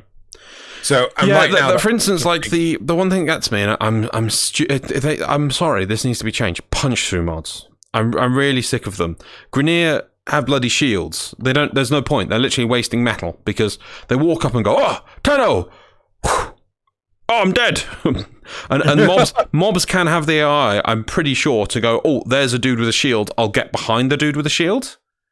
But then you're just lining up a double shot. They could, yeah. Shields need to become puncture immune. All shields, like literally, just make the shield bigger. I know they added that bigger shield, but I'm pretty sure it's still not puncture immune, or it might have a minimal puncture immunity. I think it does. I don't think it does. So, no, I think we said this before, and I tested it, and it didn't. The Toncore one, the guy with the giant yellow shield. Yeah, the Toncore one. I'm pretty sure it doesn't. I don't think it has punch through protection. I don't know, but maybe we could just give it a go. Maybe we could test it. Mob punch through is ridiculous. It's part of the things I keep moaning about crit is that mobs can't because mobs don't have protections, and it wouldn't be all mobs. It would be some mobs are immune to punch through that they have this shield. That's the point of the shield. it basically means that until you get punched through, it's a slight annoyance, but when you get punched through, it just becomes a piece of paper. It's just so silly. I kind of feel that we need to start having enemies that are immune to things, yeah. No, some types of combination damage, like radiation. Yeah. Right? Oh no, I have a radiation suit, right? Yeah. This, you can't do shit to me with your radiation gun. Yeah. Because we're getting more like, God, I was doing the third alert for the lunar celebration stuff. Yeah. And on Lua? On Lua, yeah. That's what I was talking about earlier. The defection. Yes. Yeah. No, it's the defection. Is that defection? With the pillars, and you put the things on the pillars. Is that defection? Yeah. No, not defection. Disruption. I see. I told it was. I know. Yeah. Sorry, my bad. Yeah, so you got the disruption, and I just saw someone running around with a flamethrower, and he's just like, "Yep, everything's dead." Cool. So where are the enemies that are resistant to, or just immune to flame damage? Yeah. Right. Where are the enemies that are immune to flame damage and have flamethrowers? But maybe we need a bigger chat about power fantasy in the game because it's just gone too far. And the minute the devs come in with, let's try this really small change, which will add a small mob, which might not be killed in 2 seconds, from the community. Yeah. It's mental. My power fantasy. My power fantasy. I need my power fantasy. Oh, you're not taking away my power fantasy. My power fantasy. Oh, my power fantasy. Sorry, I'm good. I'm calm. Going back to that. The really interesting thing is that players. So DE is doing whatever they can for the new player experience, right? Well, they're trying to do everything. They try. Yeah. They're trying to constantly improve the new player experience, and I think they also want to focus on the veteran, but at the same time, a lot of it's in the new player experience. And a large part of me is feeling that it's interesting that they're doing this, and they're worried about doing changes like Damage 2.5 when, the announced one with Cora. Are you doing squats? Yeah. Okay. It's really interesting that DE are really considerate to how the veteran players would react to the changes in damage when their focus seems to be on the new player draw. Does that make sense? Yep. So I'm wondering if they just went, "Oh yeah, you're a veteran. We don't care what you think." They did it. I don't think they'd ever say that. Still stick around as well. I don't think they'd ever think quite like that. But no, I mean, but they would never say it outwardly like that. But still, you get my point. You know, how many times do people kick off saying, "Oh, okay, perfect example." How many people said, "Don't do the topics for 10 o'clock before you do the graphs and everything"? And you know, we changed it, and then everyone's really happy with the change. Oh, there was a few. Yeah. So, right, I think that is it. Well, then let's sum up this mob then. No? So, I like the idea of the flashbang. The deployable cover. We didn't mention that. We didn't talk about that. It's neither here nor there, really. Yeah, because let's be fair, the Grineer have deployable cover. In fact, in the footage somewhere, you've probably seen me use a Grineer rampart in some of it. Yeah. I love the idea of ramparts, and I remember originally they were supposed to have different weapons on them, but I was even see that I don't know if it's in the footage. I do some sabotages, and there's some ramparts in the reactor room, and I was thinking while playing, and I was like, do those even get used? Why are they there? The Corpus going to attack here? I like the concept of ramparts, but they really needed to put ramparts in a mission or a tile where we have to go along an area, and like they're on an upper area we can't reach, and they're just shooting down. You know it. Deployable ramparts, right? You know, screw deployable barriers, screw deployable barricades. Have deployable machine gun emplacements, right? So that's what this dude does. He puts down a machine gun emplacement. He either gets on it, or others can get on it, or both, right? If he dies, someone else goes and picks it up. You know, well, I say pick it up. You know, go on it, start shooting. But the thing is, the ramparts, they don't achieve much. I would love to see. Did you ever? You must have played. I know you've played Metal Gear Solid Snake Eater. 3. Yeah. Do you remember when you fight Big Boss at the end? What, in the flowers? In the flowers. No, you mean the boss. Oh, is that the boss? Sorry, the boss. Yes, because then you're Big Boss to be bigger than the boss. Yes, the boss. You know you fight the boss in the flowers.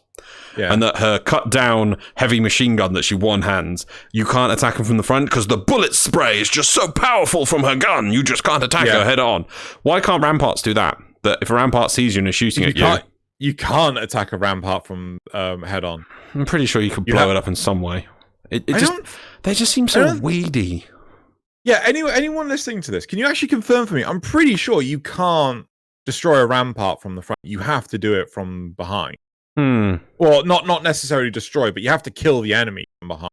Yeah, I know you have to kill the enemy, but I'm not sure if you can just... Yeah. I'm very sure you can't. Maybe then it's their use in tiles. I'd love to see, like, can you imagine, like, a proper Grineer fortress when you're outside in front of it, and then you look up, and you can't get up there, but there's, like, 3 or 4... ramparts just wailing fire down upon you. Like, whoa, that's cool. That never happens because they're just like, I'm in my rampart. No, I mean, the Grineer Fortress has the turrets, right? They're a bit more machine gun emplacements that pop up and. What were you saying? They're more interesting. Yeah, they're more powerful. Yeah, they give a bit of presence. Yeah. Oh, but the only problem is you have to actually trigger them. Yeah. Yeah, so as for this one with the deployable machine gun turrets, because the Grineer already deploy their inflatable thingies, which like, whoop-de-doo, I jump over it, and the Corpus already deploy their little invisible wall things. I'm like, whoop-de-doo, I step around it. So I'm not sure if deploying things is...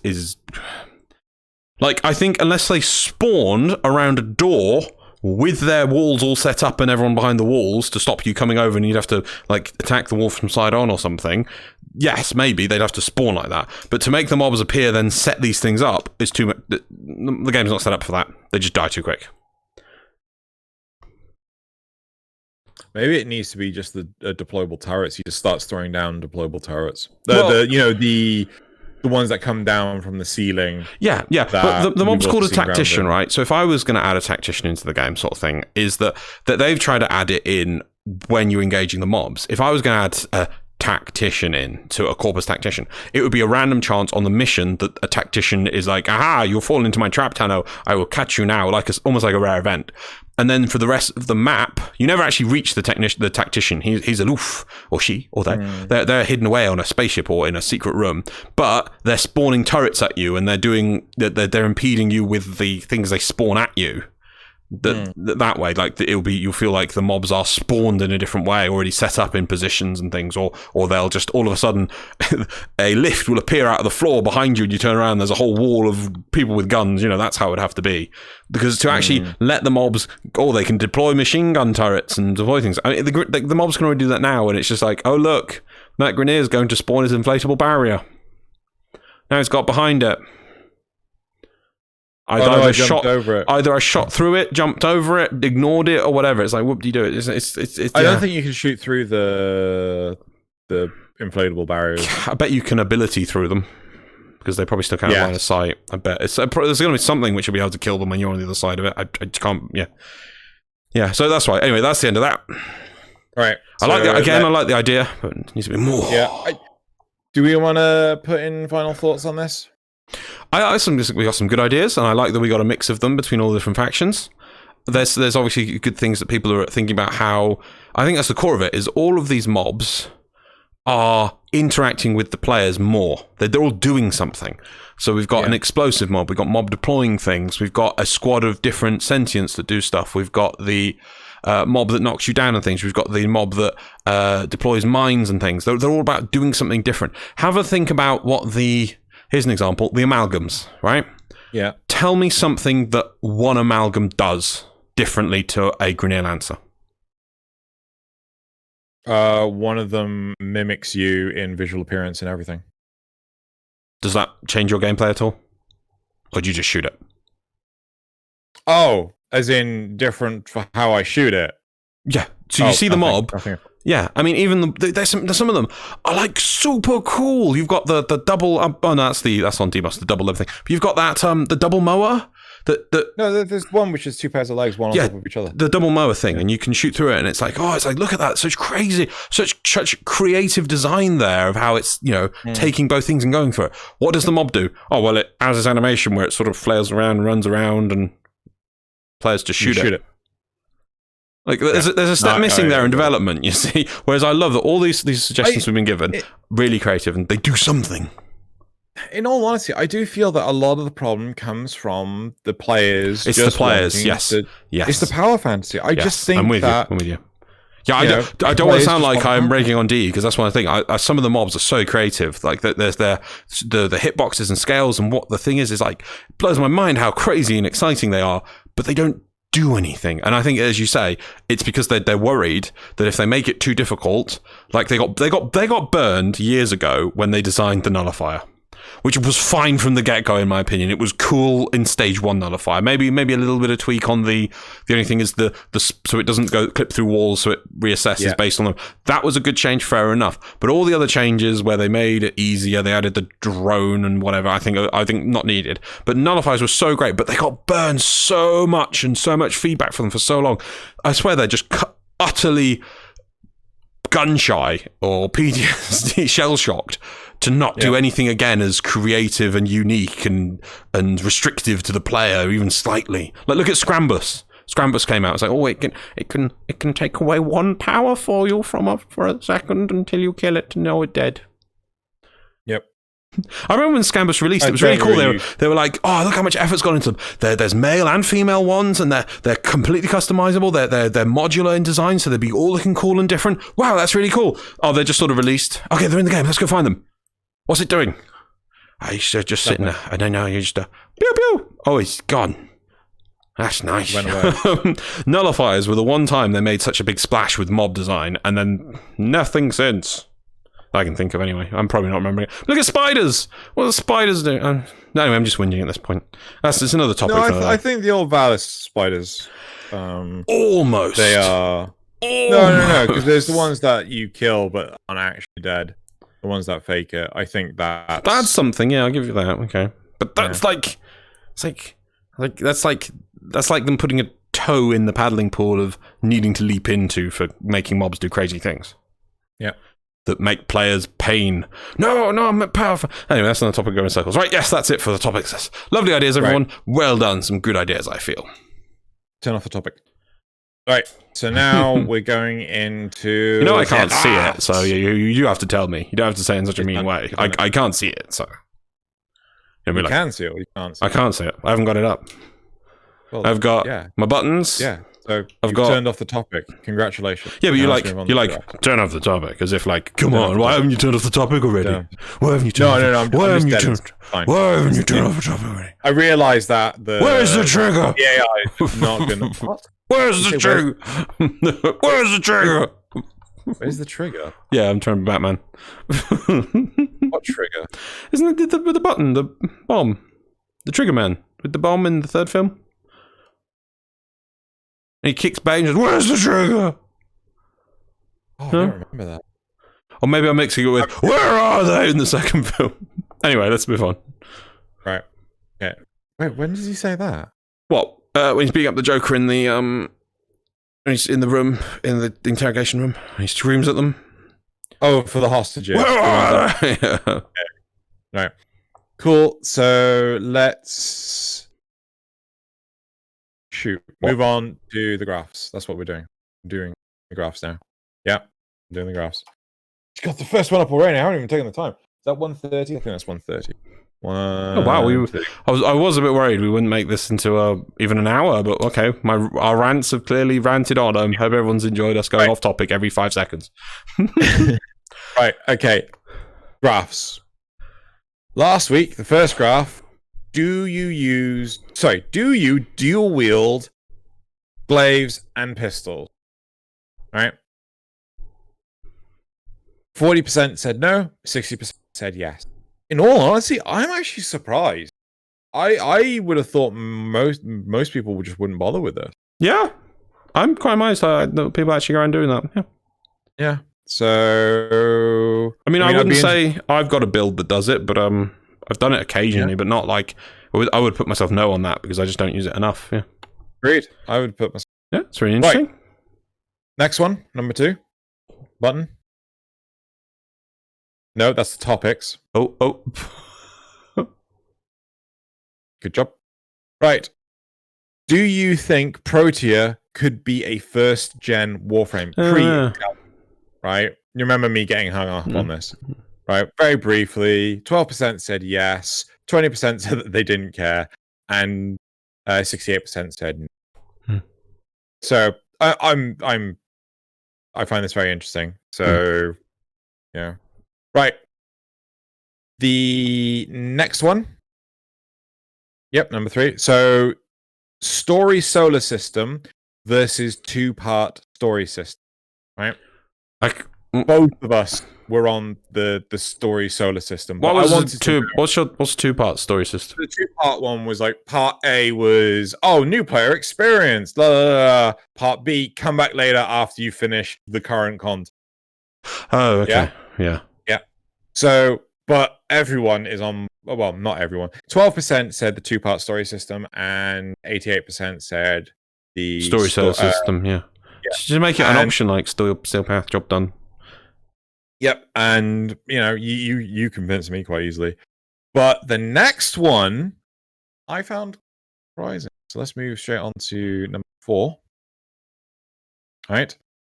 I want to point out I only have 5 graph buttons, and I think there's 6 graphs. No? Is that 6 graphs? Yeah, 5. Oh no, sorry, I've had to scroll down. Maybe I'm not counting right. Okay, it's cool. It's good. Okay. Right. So the 4th graph is should playing the plot-driven quest of Warframe be mandatory? So if you have this secondary story solar system, should you be forced to do that in order to go to the different planets? Yeah?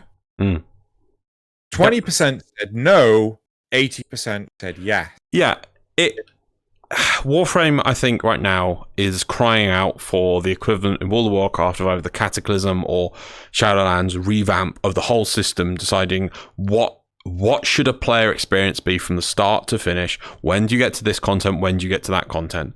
I think with open worlds, they did it wrong, and it confused. I got players in when Plains of Eidolons came out, and every single one of them were equally confused. They got to the plains. I'm like, am I supposed to play this now, or am I supposed to play nodes?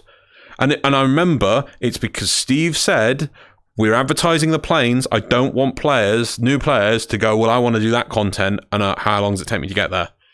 That was that. I'm pretty sure. I mean, I may be wrong, but I'm pretty sure Steve said that he didn't want there to be a long time between it, and thus it becomes a progression cul-de-sac. Right in, you're like, dum dum dum. I'm playing the game, progression cul-de-sac. But you're supposed to turn around, maybe dip your toe in it, and then come out and go way off before you come back to it.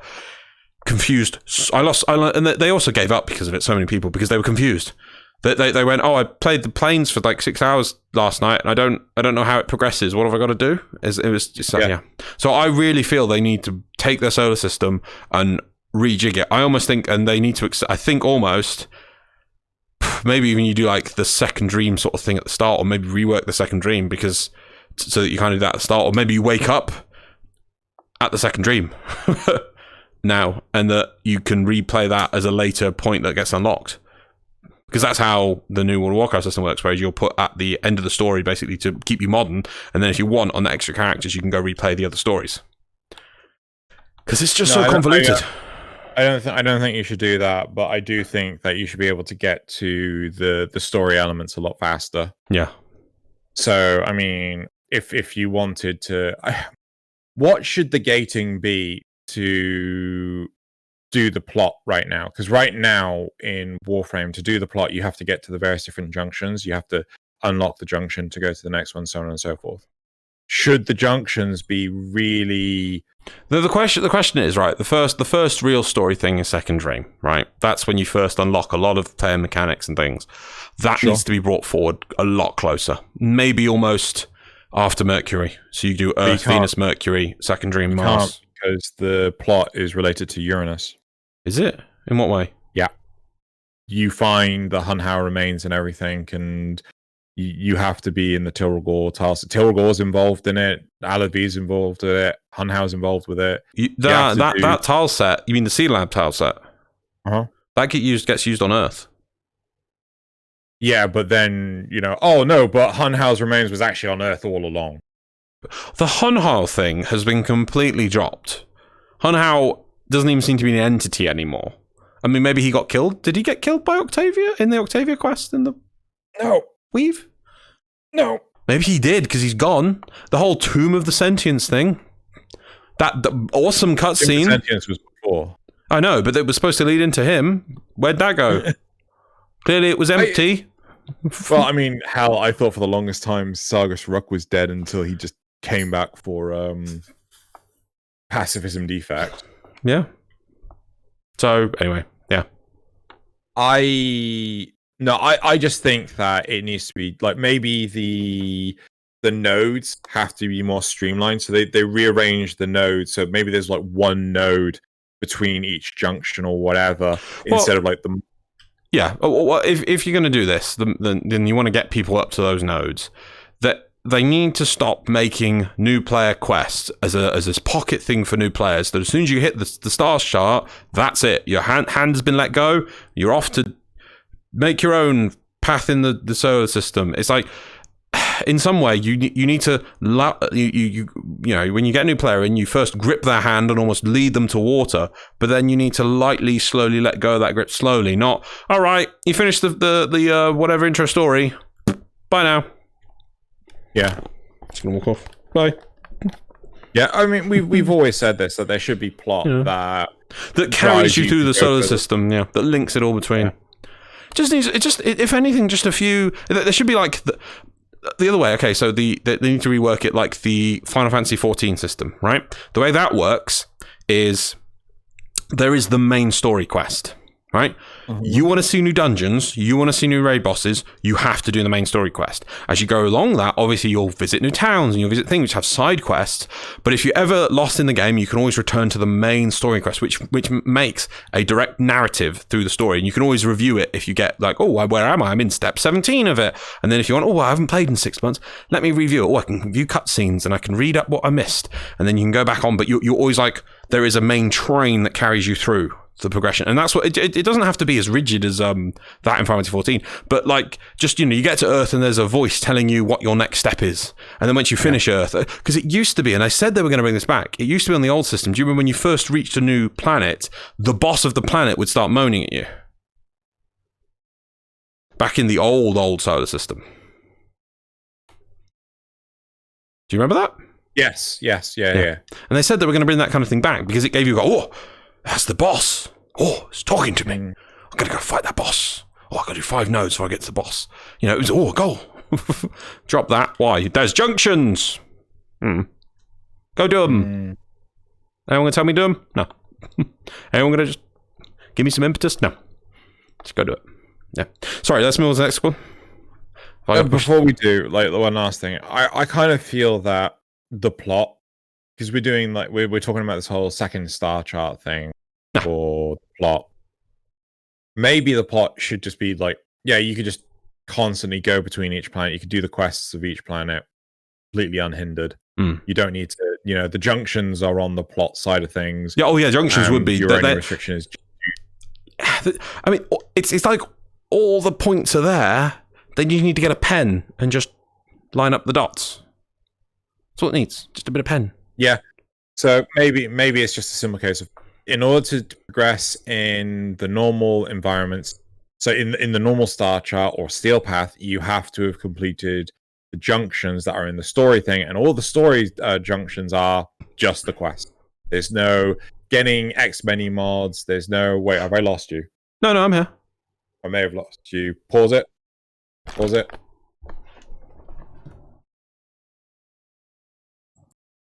Okay, we're going. Right, okay. Sorry about that interruption, guys. I can't remember where I was. It was probably like mid-thought. Blah, blah, blah. We've done this poll. We're moving on to the next one. Point's been made. So, 5th. Cool, right. How many NPCs do you think know about the Tenno? Right, so about the spoiler of us being kids, right? 8% believe only key... Huh? Were you saying anything? No. Oh, I think I was echoing a little bit. Right. So only key NPCs like the Lotus, Teshin, etc. no. And that was 8%. 20% said only NPCs... Hold on, let me scroll down. Only NPCs you interact with frequently. So this will be like Konzu, the Quill, so on and so forth.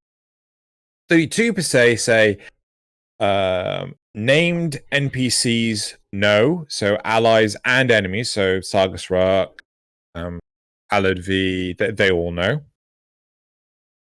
And 40% say it's common knowledge, just like everyone bloody knows. Right. Yep. Where do you fall into this? It's pretty much common knowledge, I think, or maybe at least like common knowledge within our enemies at this point. Yeah. Or at least high-level knowledge, well-known with at the high levels of our enemies. Yeah, no, I think it's either named NPCs no, or it's just this common knowledge. Yeah. There's some points I'll get to in the description, which we're good at pointing out this sort of stuff. Yeah. But in the comments? Yeah. Let's move on. What's next? Right. So we've done that. Now we're going to move on to the supporter questions. Only 2? Yep. Oh, that's sad. So, I see you, Zrugel. Zrugel says, before we start the supporter questions, I'm going to ask everyone to make sure you're subscribed to the channel, like the video, and share it if you can. It really helps. Thank you, Zrugel. It does. Zrugel asks, what's your favourite snack? What's my favourite? Is this like favourite as in I can't get enough of, or favorite. I like to just munch on. You finished work. It's 5:30. I know you don't come home, but you've just come home and you sat down and you're like, oh, I come in with a mystery box and I say, this mystery box will give you one snack right now. Whatever you want. What do you ask for?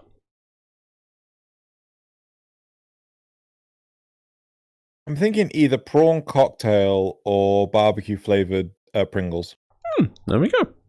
And just scarf down the whole thing. Jetstream Radio Future. If you were magic and could cast magic spells, we can cast magic spells. Look, I'm a Warframe.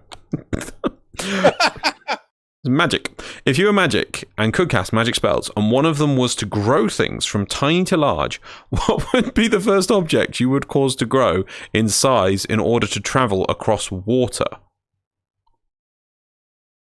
was going to say my bank account, and then the water thing happened.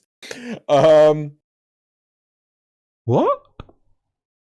No, as in like grow the size of. And one of the things was to grow things from tiny to large. What would be the first object you would cause to grow in size in order to travel across water? It's just the last bit. It's like, why? How far in water? Am I traveling across an ocean? Am I traveling across a river? You know those tongue depressors, or the lollipop stick. The stick that you get after it. Yeah, one of those. Increase the size of that. It's just a giant wooden plank. Yeah. Hey, if I'm going to walk across something without any form of structural integrity to suspend, like a suspension bridge, right? Yeah, that's my question. That's my question. I mean, is this ignoring physics and the inverse square law with magic? Because as you make it bigger, it'll just snap because it's big. That's inverse square law, Oh no, I would put it in the water and then I just size. And lastly, Jetstream Radio Future also asks, where have you put your Stardays Neon Wings Orbiter decoration? In the bin. In the bin. I bought one, but I just haven't placed it. Yeah, same. Just bought it because it's there, but... Yeah. Oh, no, I should put it on the helmet. I don't go in that. No!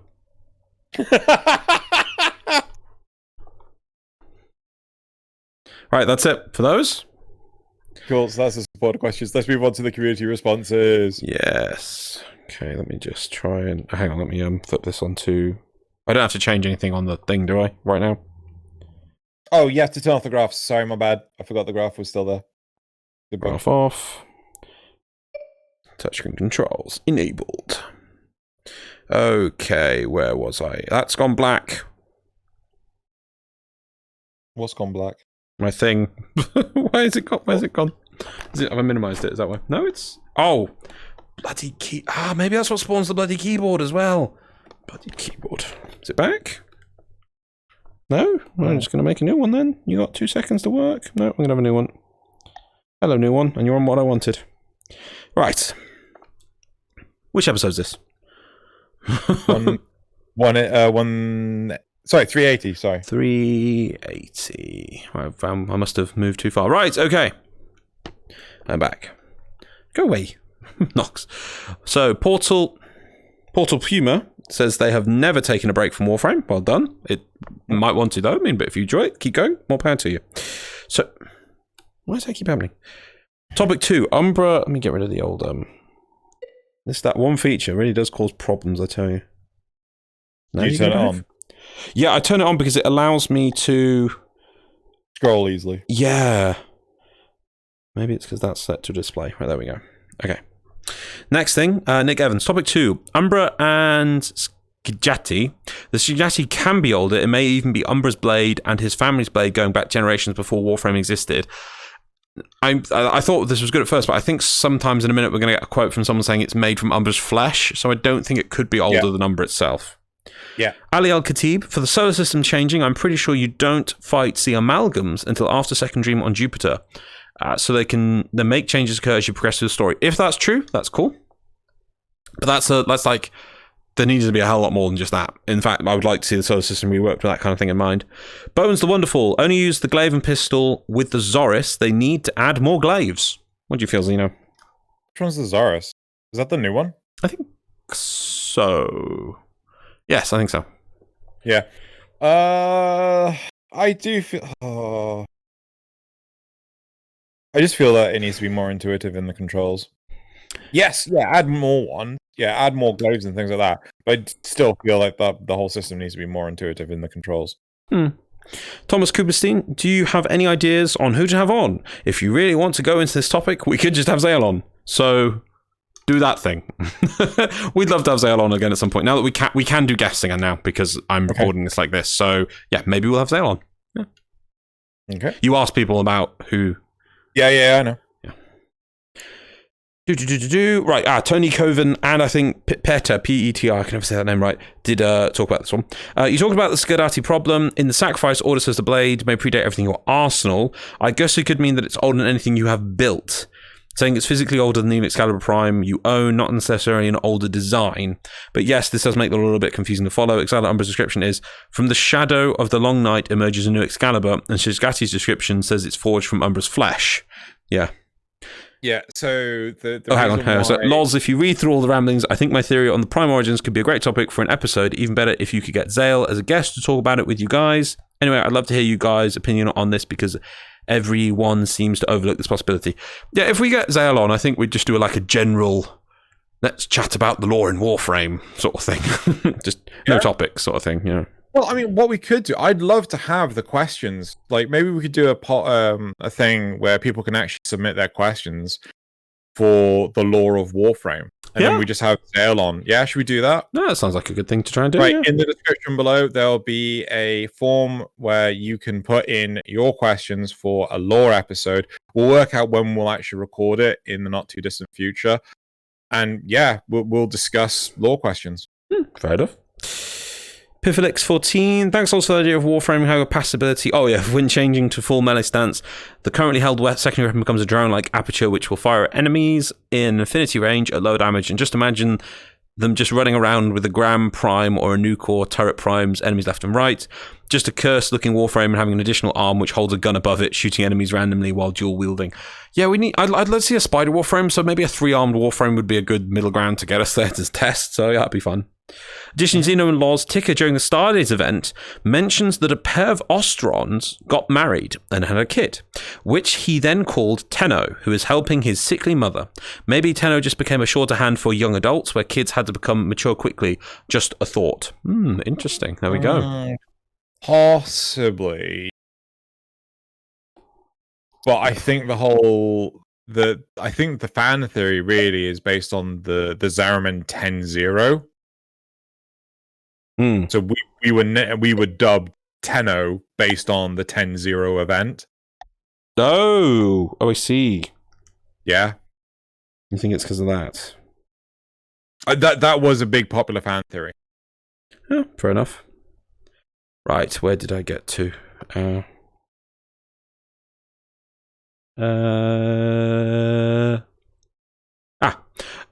Just move this up over here. Cab Joseph, shouldn't the quest be arranged for newer players? Like, instead of Deadlock Protocol and the Heart of Demos being available at Venus and Mars, new player could get the Second Dream and the War Within, something nice to trap newcomers and make them addicted. Yeah, that's the thing. I love that they used to be like, takes 50 hours into our game before you even get to character creation. It's like, that was cool when we were all addicted to the base game, but it's like, now we might need to reassess a few things, I think. I think if anything, it's really difficult because this is a game as a service, right? I think it's going to be a hell of a lot of work to redo the Second Dream where the plot narrative doesn't make sense, right? Because right now we have an event of doing the Second Dream before we fight Mutalist Alad V on Eris, and in the Second Dream, Alad V is, getting better from the infestation. Yeah. But we then have the continuity of, well, he's on Eris and he's fully infested. So that's just not... Maybe the story quests need to be removed from the solar system completely and put on a separate thing. So you progress through the storyline, and then at certain points in the storyline, it tells you you've unlocked a new node in the story chart, and then you literally do the quest directly. You don't go to the node in the star chart to go do your quest anymore. Your ship can just get, in theory, even if you're only on Earth, your ship has given the Sedna nav coordinates, and you just go to that point at Sedna and then come back again. Sure. Yeah, so that way, all the story quests, so you would be in a logic. I'm literally thinking like up this one straight line here. So first quest, second quest, third quest, and then the unlocks the next node are on here. So you don't need to unlock the planetary node. Maybe you have to. The starting point for the whole thing, I believe, is the Natar quest line. I believe Natar starts everything. Yes, but to get to the Natar quest line, you need to get to a certain point in the star chart. You have to get to Uranus. Which means you have to get through extra many junctions. I think that's what we need to chop down. And that way, because you're making this very good point that realistically, we don't want to go fiddle with the quests. I can appreciate that now. Yeah. And so we want to keep them as they are, but I think the best way would be to pull them away from the star chart and then time gate them based on sensible time locks. Because that's the thing, they're already there and they're already functional, but they're just too intrinsically deeply embedded down the line in the star chart. We need to rip them out and let players get to them quicker. Yeah. Hey, we could even put the junctions. You could even, on this thing, it's like, hey, here's the quest line. And then it can even show you where the junctions are for the planets. So you could just glance at one thing and see like, oh yeah, when I finish this. But obviously, I think it's still too far. Like, I would happily bring it forward. So that maybe, I don't know, I'm saying this, but roughly second dream is around Mars or something. You know, I really think that needs chopping down. It needs reassessing. Yeah. We need to get players deeper into Warframe and excite them quicker. 50 hours to get to character creation is too long at this point. I do feel that part of the problem, though, is for us, the introduction of Tenno means shit tons more than it does for the regular player base. Yes, but we had that moment. Yeah. Yeah, new players are like, okay, so I'm a kid, so what? Whereas for us, we experience the moment of, oh my god, there is actually someone behind the wall. But if you brought in a new player now, and even if they play through normally, even if they play a lot before they get to that point, they're still not going to have the same level of experience we are. And I do think it's great the community has tried to do a good job to protect that. But I'm worried that if it increases the amount of people we can get to that point by bringing it forward, maybe that'd be better, because it's for the health of the game long term. At this point, it's something we need to start considering. Instead of like, no, we must not ruin spoilers for anyone. They must play through. I think we lose too many players that way. Anyway, a few more.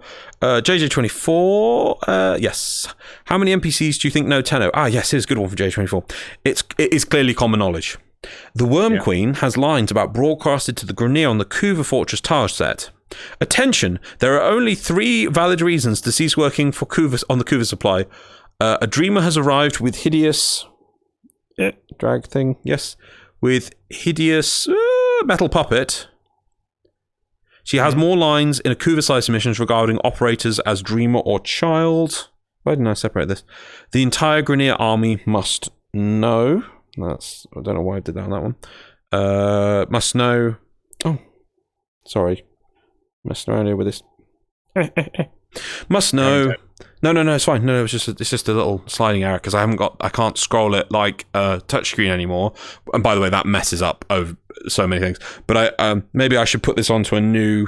I should put each thing on a new page because it's like the bars are really tiny and I'm trying to grab the slide bar. Right.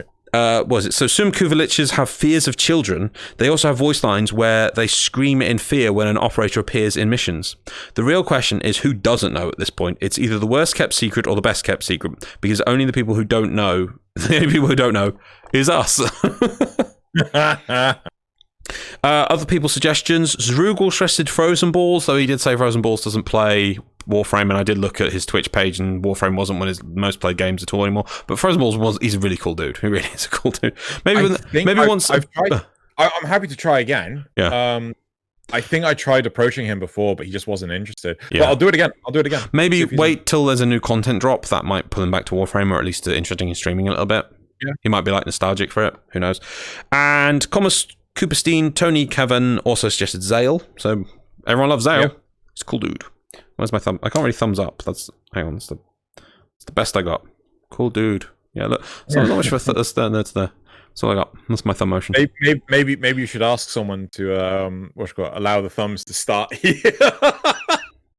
I think they're not level actually. Well, let's just look. No, Yeah, look, they're not level. level. So the right one does that. The left one does that much. The right one only does that much. There we go. That's all I got. Yeah, well, maybe somebody I'm gonna pay some good money to if they get done. Please beat up. I want my skin. Anyway, Stromus Shell. So I have a call here for a guest. Get some. Oh yeah. So this is the last one, and I want to finish this one. Right. I don't know if we can do this though, but right. So I have a cool idea for a guest. Get someone that you know who would be comfortable with doing a podcast, someone who has not played Warframe before, and have them play for a week or so, then come back on the show and relate to their current new player perspective. Most of the players I know or meet are either old vets or burnt out. I'd like to see some of that new player zeal that I remember. No pressure. Now, the problem is, we've kind of already, I think, exhausted our pool of people that we know to play Warframe. I have dragged on pretty much everyone I know to play Warframe, I think, over the years. Most people have quit. Some people have stayed. And yeah, so it's, I can't think of anyone else. There are some people that I can actually ask to do this. Okay. But whether or not Warframe is their type of game as well, I mean, yeah. The big thing is, like, it's not just what you've asked. It's also making sure that they have the kind of analytical mind to be able to articulate their thoughts and feelings. Yeah. Because, I mean, zero offense to anyone when I say this, a lot of people, what do you think of WandaVision? Oh, it's so good, it's amazing, it's great. It's actually, let's go with Game of Thrones. It's so good, it's amazing, it's great, it's so exciting. Oh, I love each episode, it's so brilliant. And then me. It's dumb. It's slow paced. There's too many scenes with random characters that are doing literally nothing. They're trying to shoehorn in every character into an episode when they could just leave out 3 or 4 characters, and then just the episode just flows so much better. And I feel you were trying to have a point, and instead you're just hating on Game of Thrones here. What you actually meant to say, which I thought you were going to say, was, you ask someone, what do you think of a TV show? And they say, oh, I just think it's amazing. It's so cool and exciting. Right, but why is it this exciting? Yeah. Oh, well, I just think it's so exciting. I get excited watching episodes. But can you describe any point that you feel really... What brings that home to you? Can you give some examples? What does that make you feel and why? Does another show not do it? Well, I just think it's exciting. It's like pulling blood from stone. Whereas instead you just decided to rag on Game of Thrones because some people like it and you don't. My point was being articulate. It was. Okay. No, but your words you gave were just as equally vapid as the person who liked it, by the way. No, I was giving descriptions. You gave a few points like, they spend too much time on character. That's not an explanation. We're sidetracking. Fine, you've made my point for me, right? The whole point is that whoever we do go with, they need to be able to explain their thoughts and feelings. Yeah. Apparently so I hate Game of Thrones. Yes, you do. Rightly so.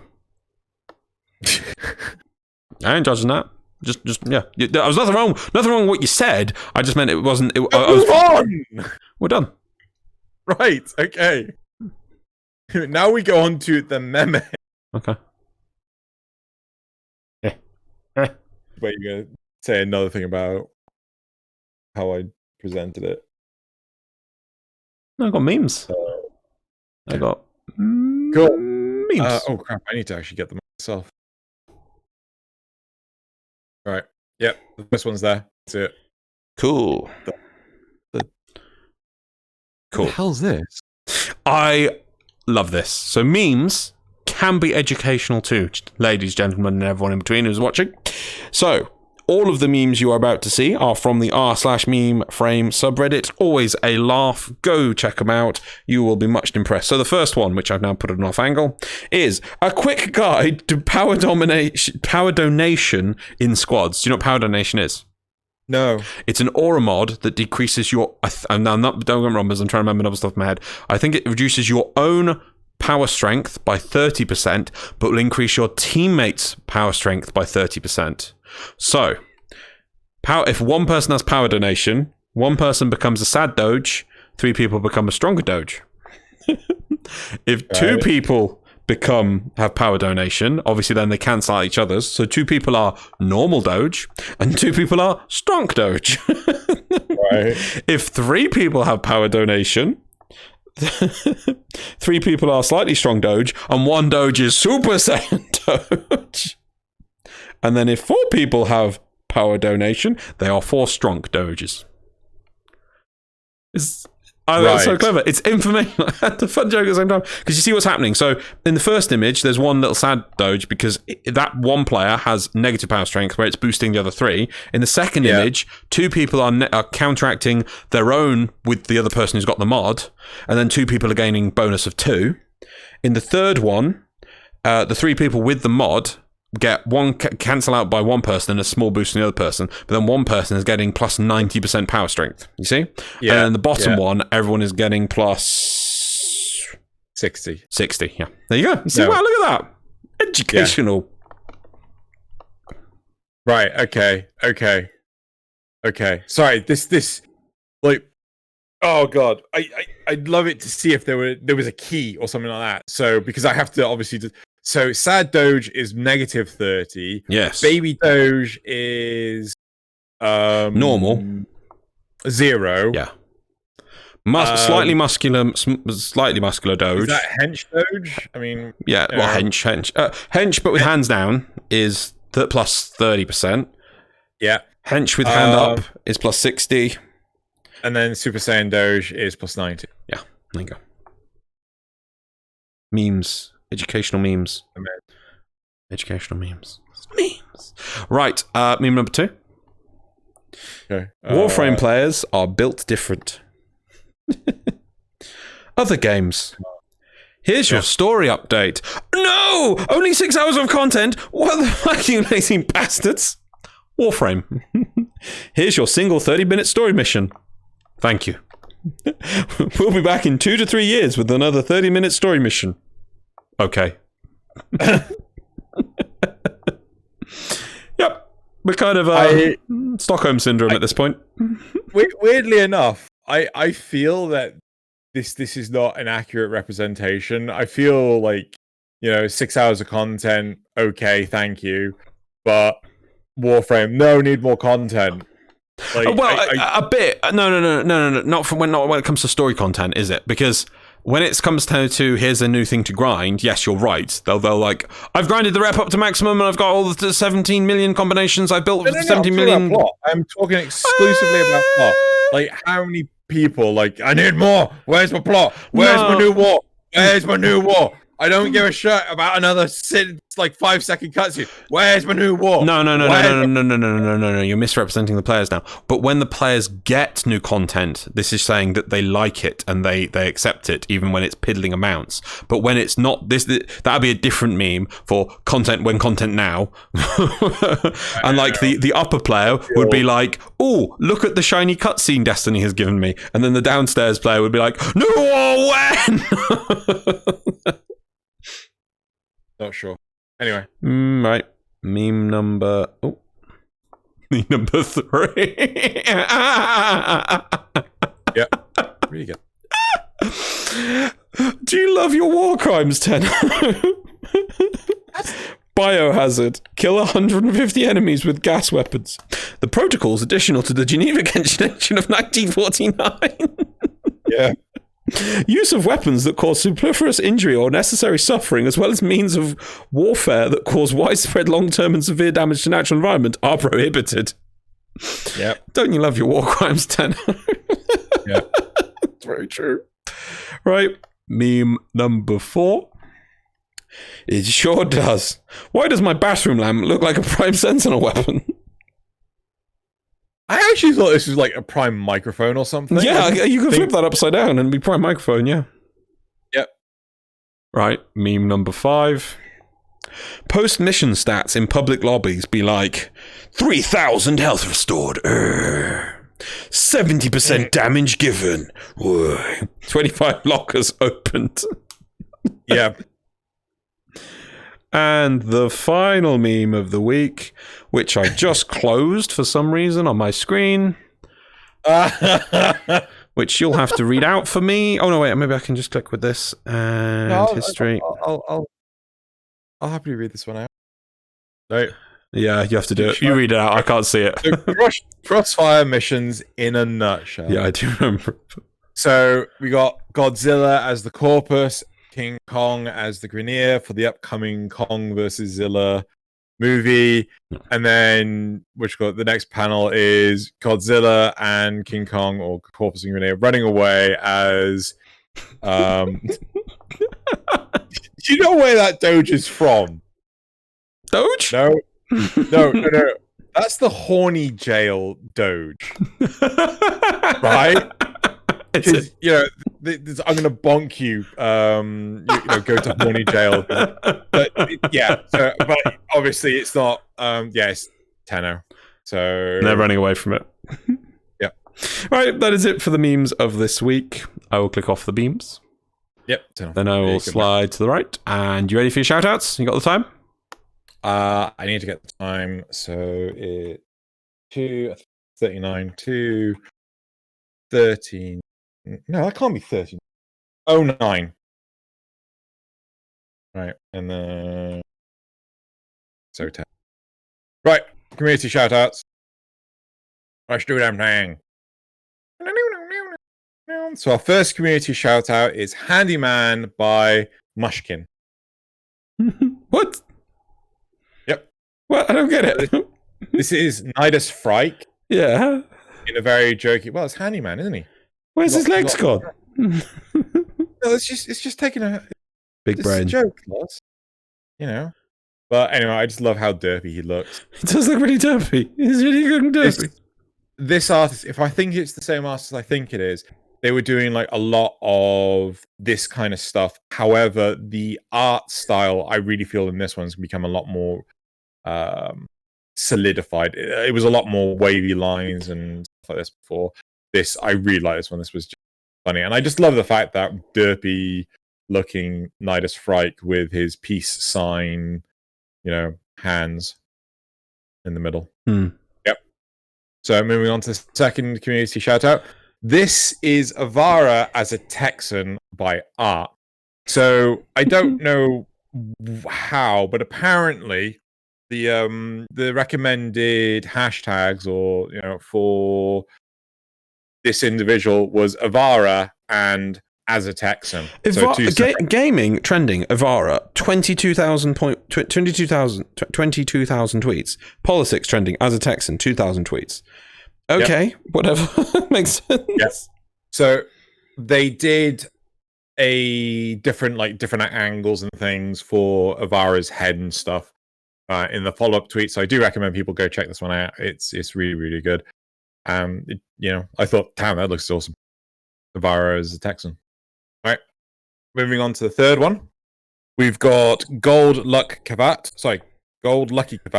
by Dasta Creation. So this is obviously on the back of the lunar alerts.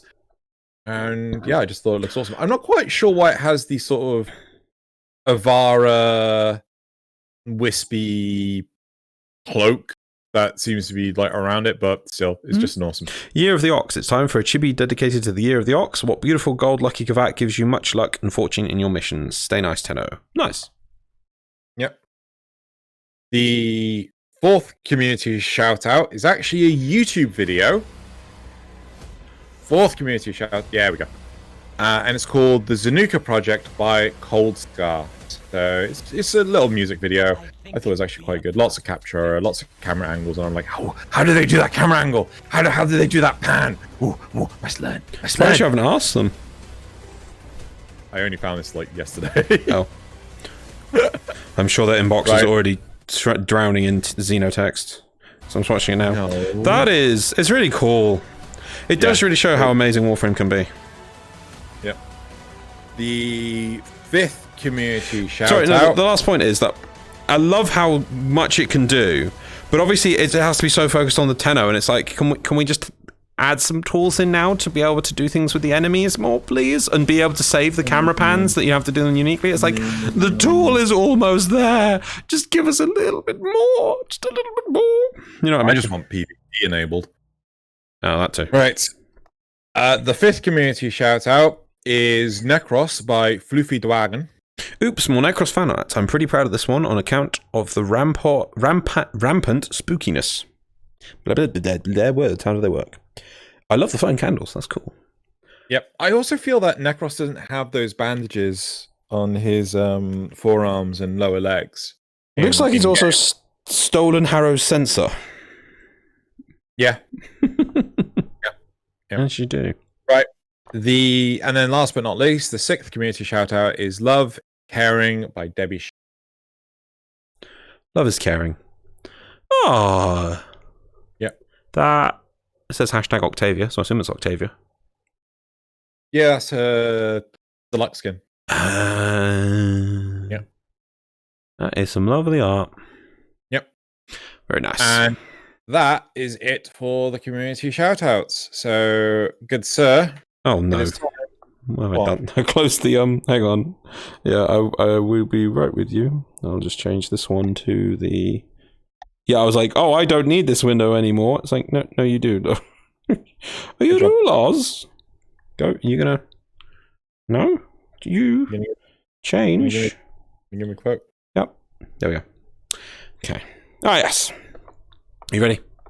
Yep. See, now, I'm not sure if we had this one, but I'm sure we've had this movie before, so I don't know if we had this quote from this movie, but anyway, here we go. Hey, I mean no offense, Dr. Tengus. I mean, if there were 2 Grineer in this solar system that could get me back into the void, it's probably you 2. But you can't. You're going to tell me your problem, and I'll say no. You're going to offer me platinum. I'll still say no. You're not going to... I know what this movie is. You're going to appeal... I watched it yesterday. You're going to appeal to my Grineer nature, and I'm going to say no, because I don't have one. Is this the Meg? Yep. Yeah, I literally watched this yesterday. Nice. I'd never seen it before. Really? Yeah, I'd never seen it before until yesterday. I called my dad and was like, out of interest, have you seen the Meg? Is it worth watching? It's on Netflix right now. I was like, oh my god, what a twist of fate. What a twist. Yeah, no, that was really good though. That was really good. I don't know. We don't plan these things, people.